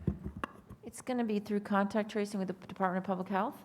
So Okay. we would report it to them. They have, so if we have an employee that is positive, we're going to let the Department of Health know. They have a database now of anybody who's been vaccinated so that they would tell us, okay, so it's, these 3 people that they came in contact that you would need to send home. Thank you. And then as we have our conversations with healthcare district on the school nurses and testing, can we please reconsider allowing employees to get tested if they're at school and symptomatic? That got shot down before. I don't remember the reasons why, but I just asked that be looked at, be considered. Okay, so then 2 more things. So this is not part of this presentation, but I'm telling you it's a major issue and I'm going to request that we get some follow-up at our next board meeting or workshop. What are we doing to make sure we have enough staff in August? Because, nationally, people are bailing from not only education, but their traditional jobs, right? People are like, entrepreneurship is like at an all-time high, but people are bailing, and I'm really concerned that we will not have enough teaching staff specifically, but, others as well. So I would just like some follow-up later on that. And then lastly, can we please, this has been mentioned a number of times, and if you got a better idea, it's great, but can we please allow principals to have masked and unmasked classrooms that would be based on parent. I'm gonna really work hard not to respond to that mess, so. Okay, I'm sorry. So can we please allow principals to have masked or unmasked classrooms based on choice, parent choice, and the teacher's choice? If it doesn't match up, it doesn't match up. I get that, right? And then also provide them with some guidance on how they might be able to do it. Because you can't, on the one hand, say you want choice and then deny other people choice. And this is the only way it's like I said, it's my best idea. You can come up with another one. But until you come up with another one, I would ask that we consider doing that. Well, not even consider, I would ask that we do that. Because we are in uncharted territory, as we know. You know, the numbers of COVID are coming down in Palm Beach County, thank goodness. We do not know what Delta's gonna do. The medical community is all on fire with worry about the Delta variant, right? So maybe we're all overly concerned. That would be lovely. I would be so happy. But in the meantime, I think we have to honor the concerns of parents who are themselves concerned about their children's well-being. Same for our staff. And at the same time, we can honor those who are not concerned. And so I would ask for that to be implemented. Can we have conversation around that? Dr. Fenoy? Yeah, we can look at it, but I cannot make that commitment today. I'm sorry. I said that is not something that we had considered, just, you know, so we can look at it, but I can't make a commitment that we're gonna segregate those classrooms. I can't do that. Okay. So it's not that I really expected you to make a commitment today, but it's troublesome to me, again, because, so this was brought, I Dr. Robinson, with all due respect, there's other board members and we have a whole nother workshop. So can you wrap it up? You said it was your last question and you've been going on for 17 minutes. So can you wrap it up at this point so other board members can participate in the discussion? It's a yes or no question. Well, I'm suppressing my response. So I brought this up when I thought about it during the Health Advisory Committee meeting. It has been brought up in emails, right? So I would have hoped that there would have been some thinking done about it already. So, you know, we call this the ostrich principle, and I don't think it's appropriate to put your head in the sand because we are in a pandemic. Thank you. Mrs. McQuinn?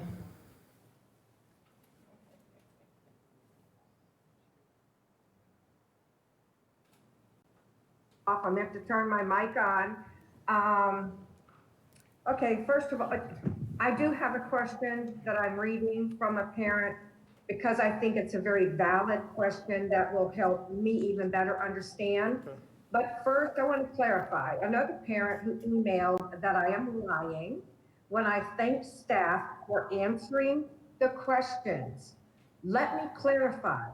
The questions that had to do specifically with our guidelines for opening schools. So certainly not every question that has come from every parent. Thank you for those opening school guidelines. I appreciate that. Now, another parent, I'm going to read it because I want to understand it too, having to do with vaccinations and quarantining. In particular, like, for example, like I tell you, I went and had 2 tests for COVID because even though I've been fully vaccinated for some time, I was so sick that I thought maybe. So, and you know, we hear that we can still be infected once we're vaccinated, even though hopefully our symptoms are reduced. And I realize I'm not a physician, but I do read and listen to the news. So the question is, wait a second, I'm so sorry, I had a comment, okay. Is the vaccine, okay, if we can still have COVID infection if we're vaccinated, why are we only quarantining unvaccinated students? And I don't know if that was in the presentation or not.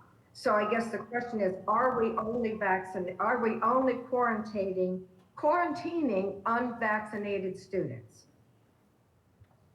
So the Department of Health follows the CDC guidance and guidelines.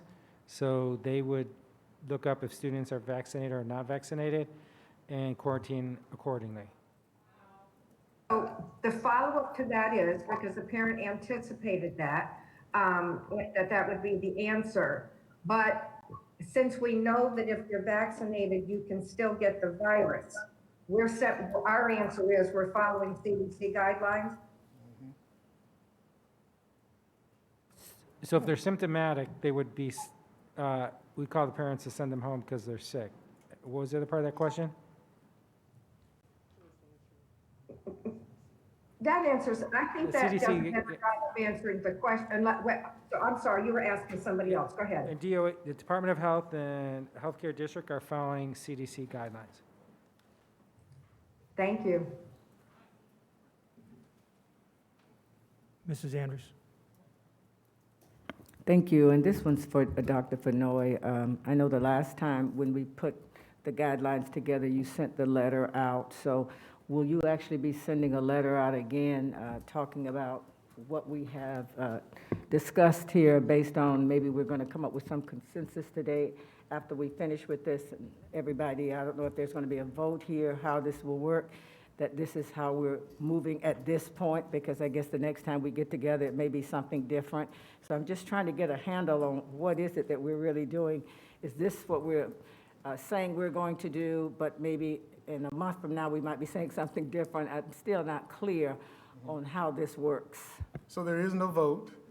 This is the direction that we're going in. And Claudia talked in the presentation, she will begin that communication process. And she has that runner show in her office. So we will not be writing official letter like we did the first time in reference to the students, but there's a whole communication strategy that we're working through. And she had various means of communicating that in her presentation. Go ahead, Ms. Sanders.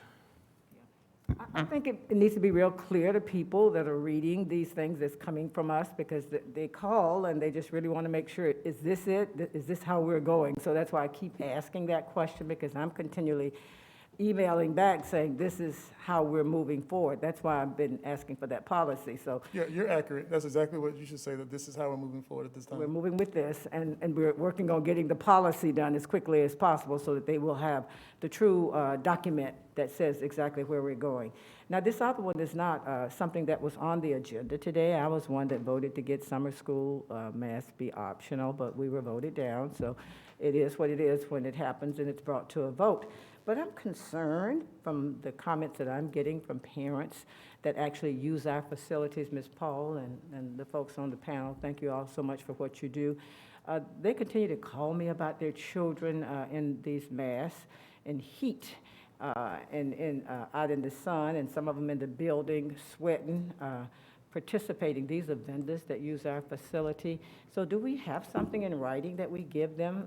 Is it what we're all doing right now in the building with masks, whether you're playing volleyball or whether you're doing something in the whole place and you're sweating out? Is this the way it works? Help me a little bit with that so parents will know they're worried about their children having some kind of episode. So we've given directive to any time outside that masks are not required for employees or students. So I think you're speaking to if a lease or someone is using and they have their own guidance. I know there's been some constituent tickets that have come through of parents who are concerned. That would be under that organization who are leasing our fields and the guidance that they're given the directive of those individuals. But that is not the directive of the school district telling them that they must. Oh, if you can just repeat that again, because people do need to hear that. So if they're in our gym playing volleyball, sweating it out, you know, they can take that mask off? Is that what you're saying? Because it's another company So if that's they're- actually leasing from us. Correct. And if they're playing a sport, so when students are playing basketball inside a gymnasium, we don't have our students, they don't need to do that. But some of the ones that were coming in, they were outside in the soccer field wearing masks. That is not our mandate. Masks aren't worn, they don't need to be, that's by choice.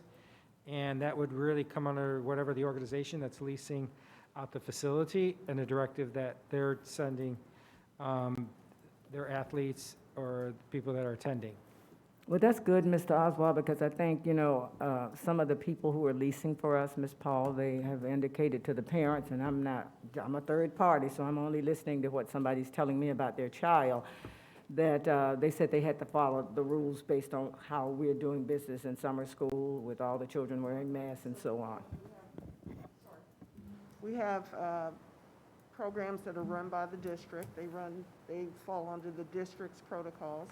And then when they lease our building, they assume that liability and they fall under that agreement that they signed and that organization's rules. We have 3 more recorded speakers that I have to get to, so Ms. Brill. Question, register your ride, is that new, or have we been doing that?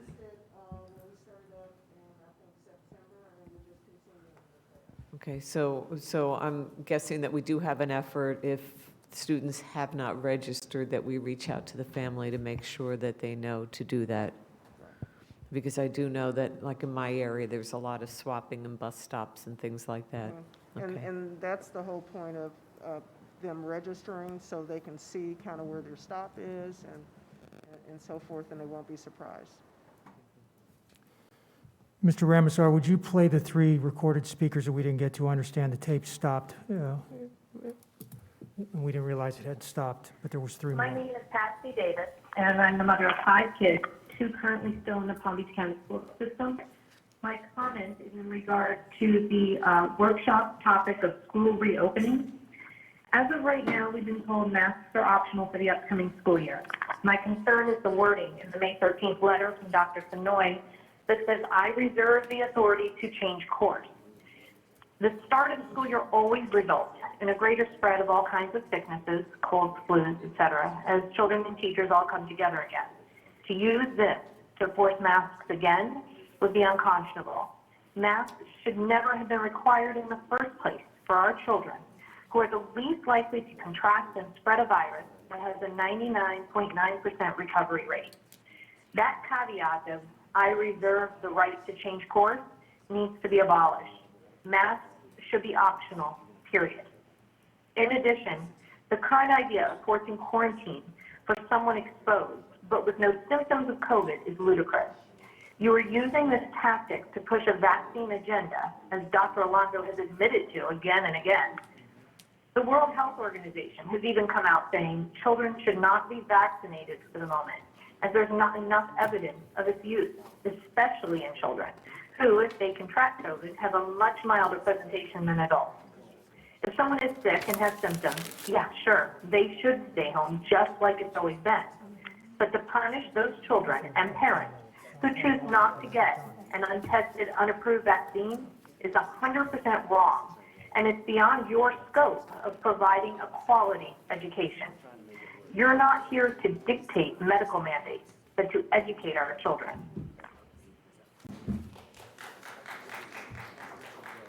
Hello, my name is Casey Barnes. I'm calling for the workshop about the safety protocols. I'm a mother of 3.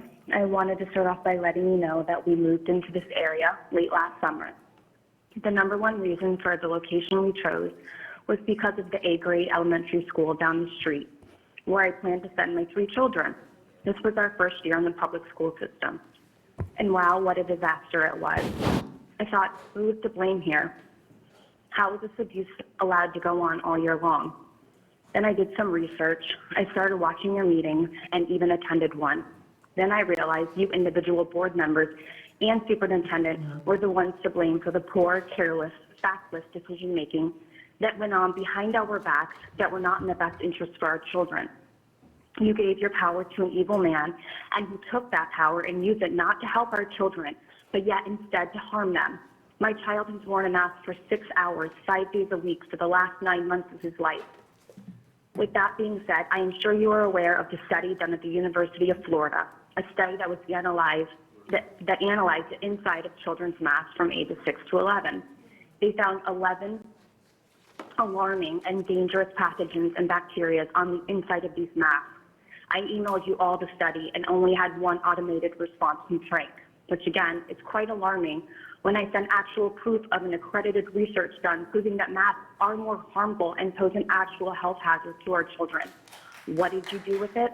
Nothing. Just like you've done all year long. Nothing to help our children. I would like to see your research done proving that masks work to help stop the spread of COVID-19, but you don't have it because it does not exist. This is my last attempt today. Over the past 4 months, I relentlessly emailed, called, showed up, and fought for my children and my parental rights.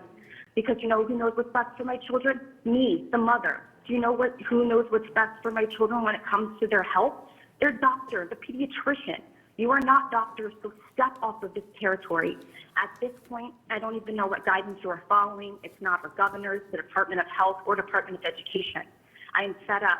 If I do not see immediate changes in your unconstitutional, unlawful, and abusive policies, I will not be re-enrolling my children in your schools. And I'm not only talking about masks here, it's all of it. The social distancing, the COVID testing, the curriculum, the quarantining healthy children nonsense. And don't even get me started if you ever think you're gonna bring a needle near my child. You see, I will no longer give you the control to mess with my children's physical and mental well-being. I will take the control back as I should, and I will find another route so that they can have a normal, enough is enough. The time is now, or you will lose so many of your students. Thank you, and I hope you do what's right.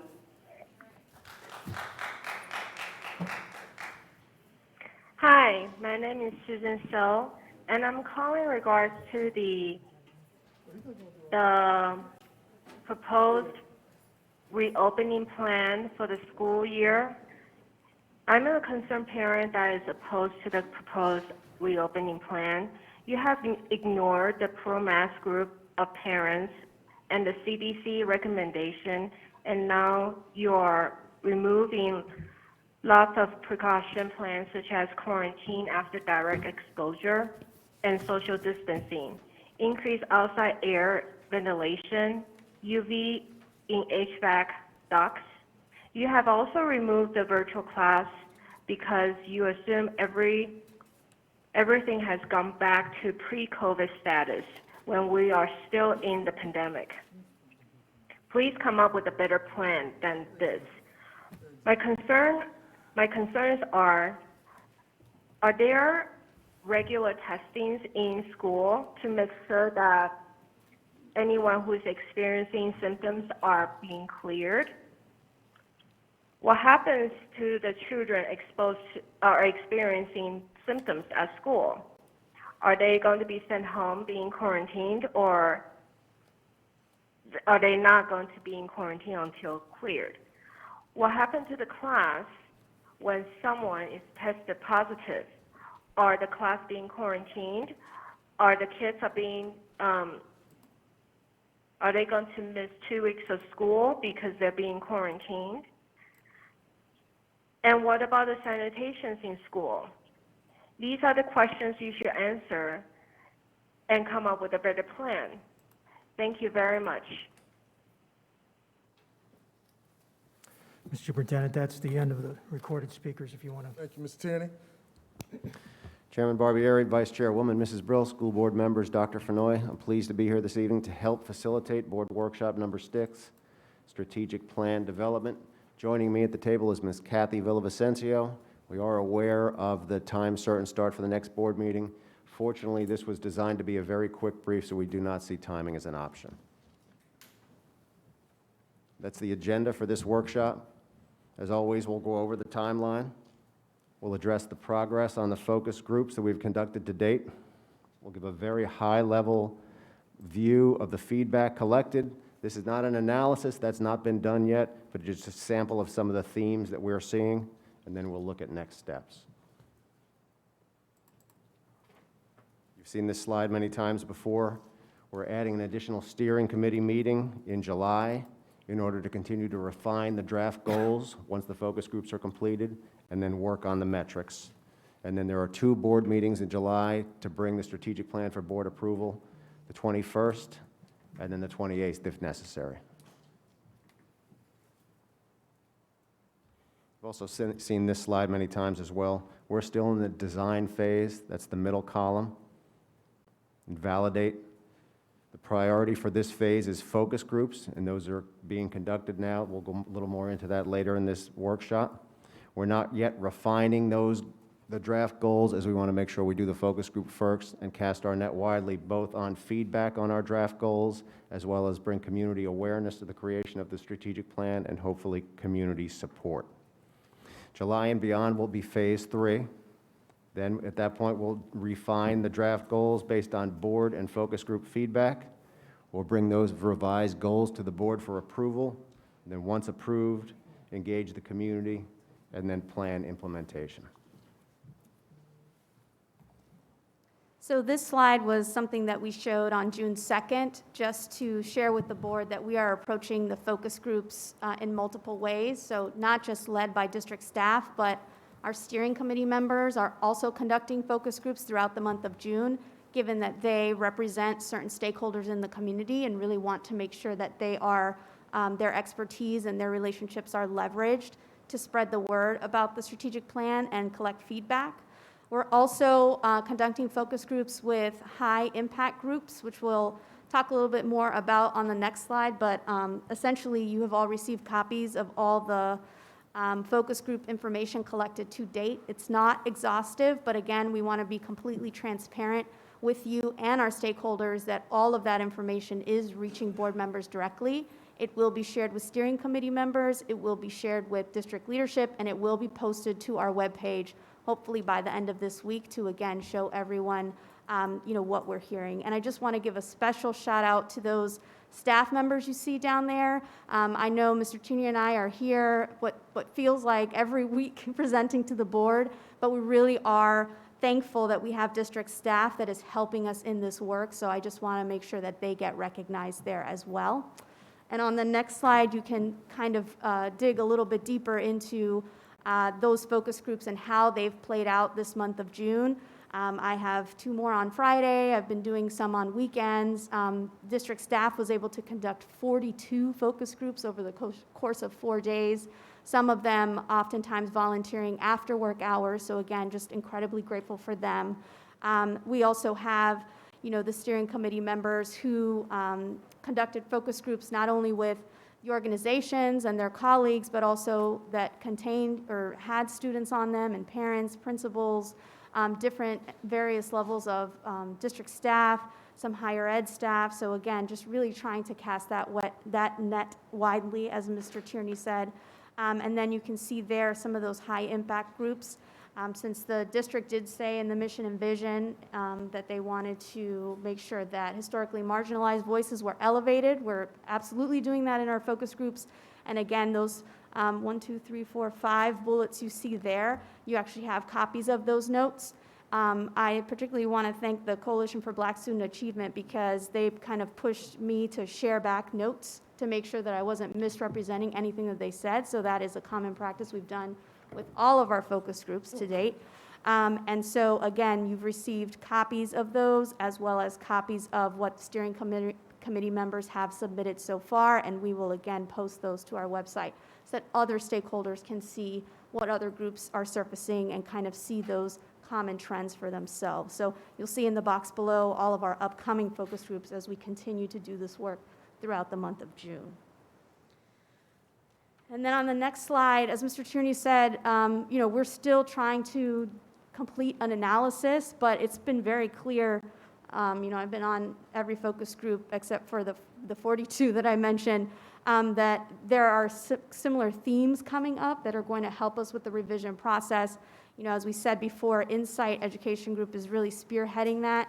They're taking all of this information, putting drafts out there, getting the feedback from everyone, and then making sure that the steering committee is that sounding board, as well as the school board, which we started on June 2nd with y'all, and we will be sharing the next round of drafts with you, the community, the steering committee, at the end of this month or early in July. But we've heard a lot about language. We're using a lot of jargon in there. People want to know what it means, so we're working on that.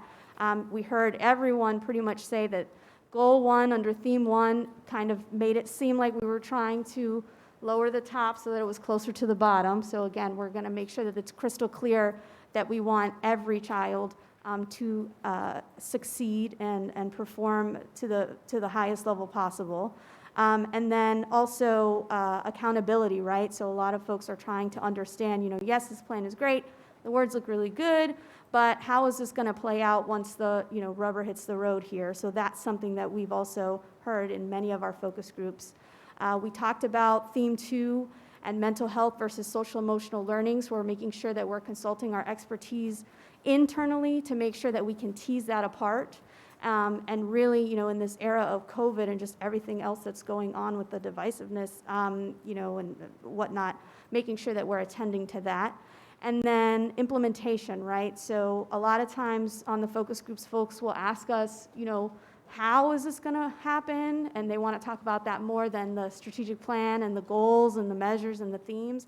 And so again, we're trying to let them know, like Mr. Tierney said, there is a phase 3 here, and we really want to make sure we get the what where it needs to be so that we can turn our attention to that implementation. And you've heard from Dr. Sheffield, you've heard from Mr. Oswald about the student academic support plan. A lot of that how is already being crafted. You've heard from Mr. Burke and Ms. Knust about the American Recovery Plan and those dollars. And, as we're getting feedback, we're making sure that all of these pieces are being attended to so that we're not, trying to tackle a million different things at once. We're really trying to be strategic and align all of these efforts. But again, implementation is something that everyone wants to know about. So the sooner we can kind of get this plan in place, the sooner we can circle back with the community and have those conversations. And then lastly, this notion of non-academic inclusion. We want everyone to see themselves in the plan. We've talked a lot about our current plan and where we fell short, and that was one big place where we know we need to increase operational efficiencies in service of our academic-related initiatives. So again, that's something that we're going to try to address in the next round of revisions. Mrs. Whitfield? It's the last slide here. Oh, sorry, go ahead, finish. It's okay. So the remainder of June will be dedicated to focus groups. This focus group exercise has been particularly useful because the similarity and feedback we're getting across groups from the spectrum really makes it clear where we have to focus both on goals and language. We'll then transition to finalizing these goals, measures, and targets for board approval. And like we said before, the feedback from focus groups will be loaded to the district website in order to ensure transparency to both the board and the community. And at this point, we'll take questions. Mrs. Whitfield? Thank you. Thank you guys so much for all your work on this, and I really appreciate you reaching out to so many members of the community to bring us in, to make sure we're getting all voices covered. One omission that I feel like we're missing, we have a very large group of people who are very upset with their school system, and they're here, but they're not represented in our focus groups. So I would like to give the opportunity that if they would like to participate in this process, that they would have the opportunity to as well, because I think as we're talking transparency, it would be nice to get them in on the front end rather than at the back end when they are upset about what is coming forward. So I would like to put that out to everyone out there. If you would like to participate, this could be a constructive way for you to get your thoughts heard by our administration. So if you would all reach out, if that's okay with the superintendent, to some of these people that have expressed such displeasure with us, maybe we can try to build some bridges. Thanks. I will just share the 42 workshops we had. We did have some of our folks who I know have come out to speak about the COVID policies, so those were open. And so that's kind of where that theme around language came about, because they were really concerned about some of the terminology in there and what that meant, how it would be implemented in schools, and what the intentions were. But we can most certainly do some more focus groups in case they missed that first window. But I did want to surface that opportunity, and then if folks want to take us up on that offer, it's strategic plan at palmbeachschools.org, or they can also go to palmbeachschools.org/strategic plan development and find my contact information on there, and I'm more than happy to arrange things. I think the only thing that we said was we were very clear that the focus groups were about the strategic plan. We didn't have answers about reopening, and so perhaps that might have deterred some folks, but maybe moving forward we can have some focus groups around some of these reopening plans and things like that, so that folks feel like they can give feedback in that area. Mrs. Andrews? Thank you, and I know you went quickly, but you did mention the American Rescue Plan. And you know, that plan where we're delving in the money that's coming from the government, there has to be a specific plan to get the input from the public as to how they see that money being spent. So is that a part of what you're talking about right here, that you have a group that's doing that, or how is that going to work? Because I didn't see that as a piece of what you were doing. You kind of went through it quickly, so how is that going to work? Yeah, so I think on our June 2nd board workshop, we had talked about how we're trying to collaborate with Mr. Burke and Ms. Knust on that and using what we're hearing in our strategic plan session, since we're talking about priorities and where dollars should be spent, and then leveraging that for our community outreach as part of the American Recovery Plan. So we're working with him closely to make sure that that is part of this, and the feedback that we get can be shared for this other purpose as well for the ARP. So yes, exactly.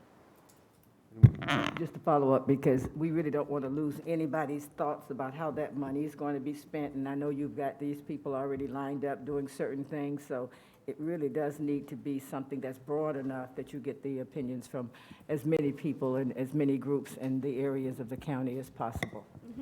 We briefed our plan yesterday, Mr. Burke and Dr. Sheffield did, to a consortium of superintendents from large districts across the country, and it was particularly well received, and that brief really turned into a Q&A on how they created that plan, because they thought it was of such high quality. But a point that was made to your question, Ms. Andrews, was how much feedback we'd gotten around the needs of the district and how that feedback would help guide the investment of those federal dollars. So that's on our mind, and that was a conversation yesterday and regularly. All right, there are no more questions, Mr. Superintendent. Mr. Chairman, we have concluded. All right, we need a motion to adjourn the workshop. Motion by Mrs. Andrews, second by Dr. Robinson. Any discussion? All in favor? Opposed? Motion carries 7-0. We'll resume at 5 p.m.